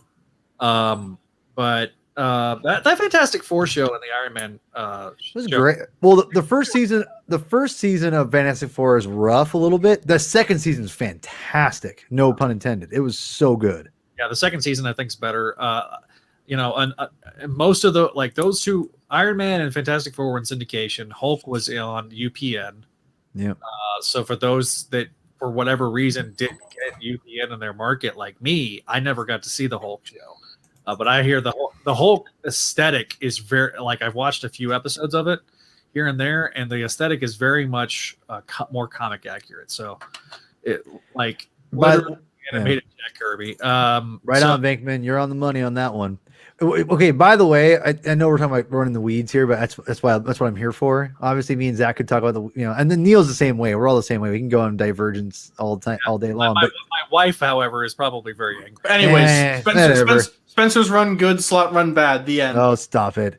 By the way, Earth's Mightiest Heroes, the animated show, God tier cartoon. That exactly. See, Neil, we can't agree on things. We can't agree on something. So I just choose not to. If you listen to the latest episode of Spectacular Radio, which came out Monday, so go check it out. And then after you check that out, check out the episode of Amazing Spider-Man Classics, the Lost episode, where they cover issue 49 of ASM. Tomorrow, they're covering the landmark 50th issue of the re-releases of the episodes. So there's that. So check that out tomorrow. But if you listen to the latest episode of Specs Radio, we did talk about that we have very preliminarily been working on developing an Earth's Mightiest Hero show. That's one of our goals that we want to get through, but Greg's going to primarily focus on the Gargoyle show first. But we do have a contact that has expressed interest that worked behind the scenes on Earth's Mightiest Heroes. Okay, real quick, Jero, your opinion is invalid because you think the theme song for Earth's Mightiest Heroes is bad. That's just objectively incorrect. He didn't like the theme song. You didn't like Fight as One? Please stop. Oh, get out! You're not stopping it. We're not going to say that to our listeners and our viewers that are watching us live. I'm going to throw this at you, Eurobeat listener. All right, he laughed, so it's okay.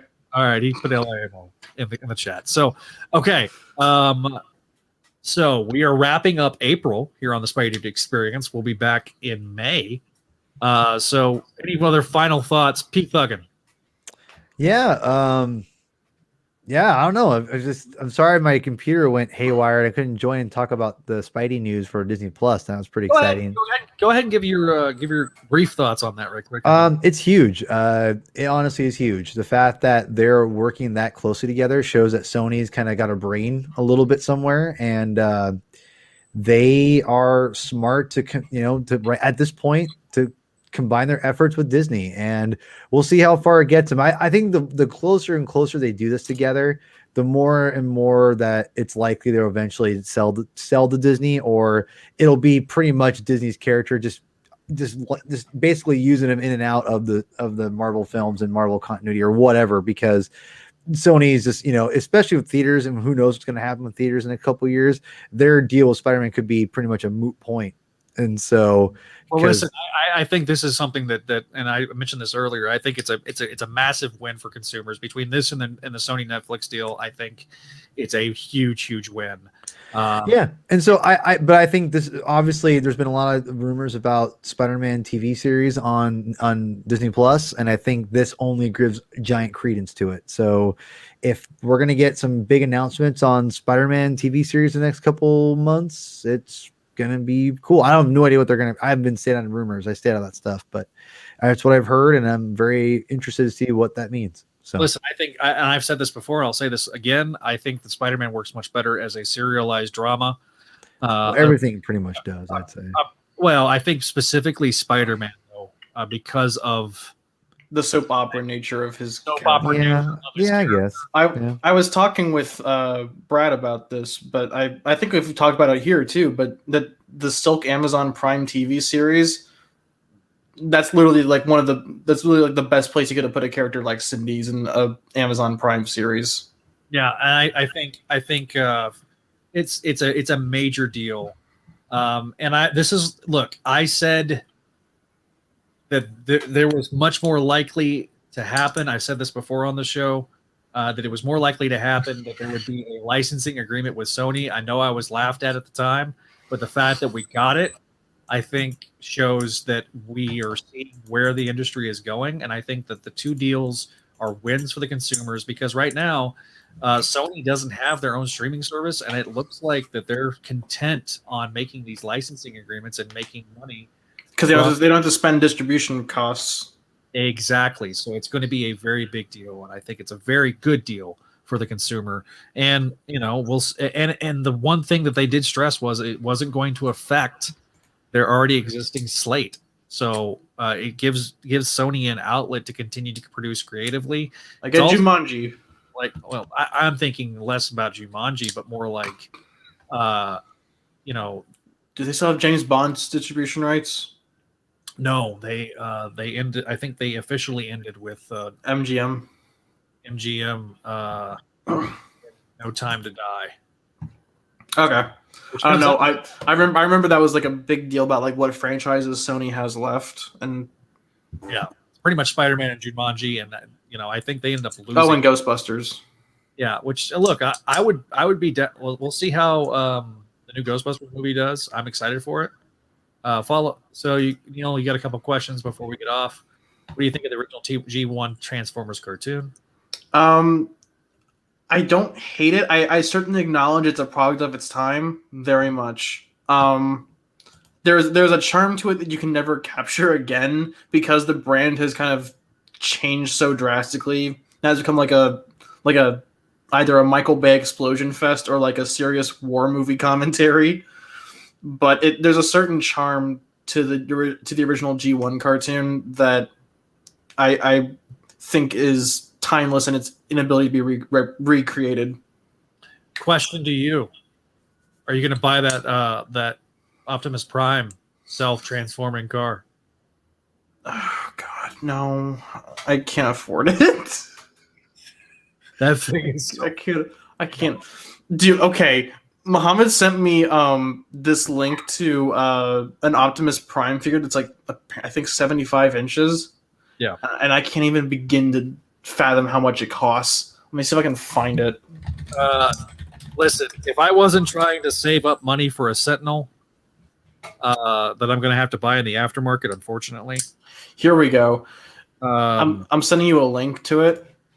This thing is it's the Azure Sea Optimus Prime. It's 95 centimeters with two different heads and like and a Galvatron head. Like I'm literally going to if Greg cannot fit his Sentinel on his shelf, I'm buying it from him. That's my agreement I have. So I've got to figure out, and I want to get a second one, and I want to start customizing for a Tri-Sentinel. So are you gonna have Spider-Man writing on it, or no? Well, I was gonna have because I've got multiple pizza slice Spideys, so I was gonna have him with one, and I was gonna take if I get two, I was gonna take it, but they both come with a Tri-Sentinel head, and I was gonna 3D print the torso and then make some hole pegs for the torso, and 3D print some arms, and then make that into a Tri-Sentinel. Yeah, and then use like the torso for like a diorama. Venkman asked me if I have any favorite G1 episodes. Yes. Oh, yeah. I the ones that are my favorites are the ones with like the weirdest things happening in them, like the one where they go back to like Arthurian times and Starscream invents gunpowder. Megatron's master plan is like a really bad guilty pleasure for me because I know it's bad, but I love it so much. Yeah. I guess the movie. I like the the movie. You can't top the movie. Can I say really quick one of my favorite episodes? Yeah, sure. Really quickly, I love the episode where they all become gold.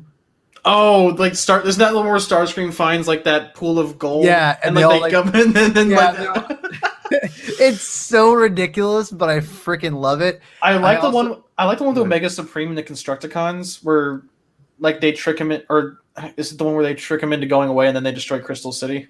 Yeah. I like Bumblebee was always my favorite as a kid. And I love the littler Autobots. Like Cliff Jumper, Yeah, Cliff Jumper. Hydro. Is it Hydro? Is that his name? What's Hydro? I forgot his name is. But was it Brawn? Is that his name? Yeah, Brawn. Brawn. I almost thought of Beachcomber because yeah. Like I love like. I don't think Beachcomber was a mini bot though. Yeah, but they weren't like you know what I mean. They're like the little brothers. They weren't like the big whatever. I love those guys. Anytime they focused on them, I always really enjoyed it.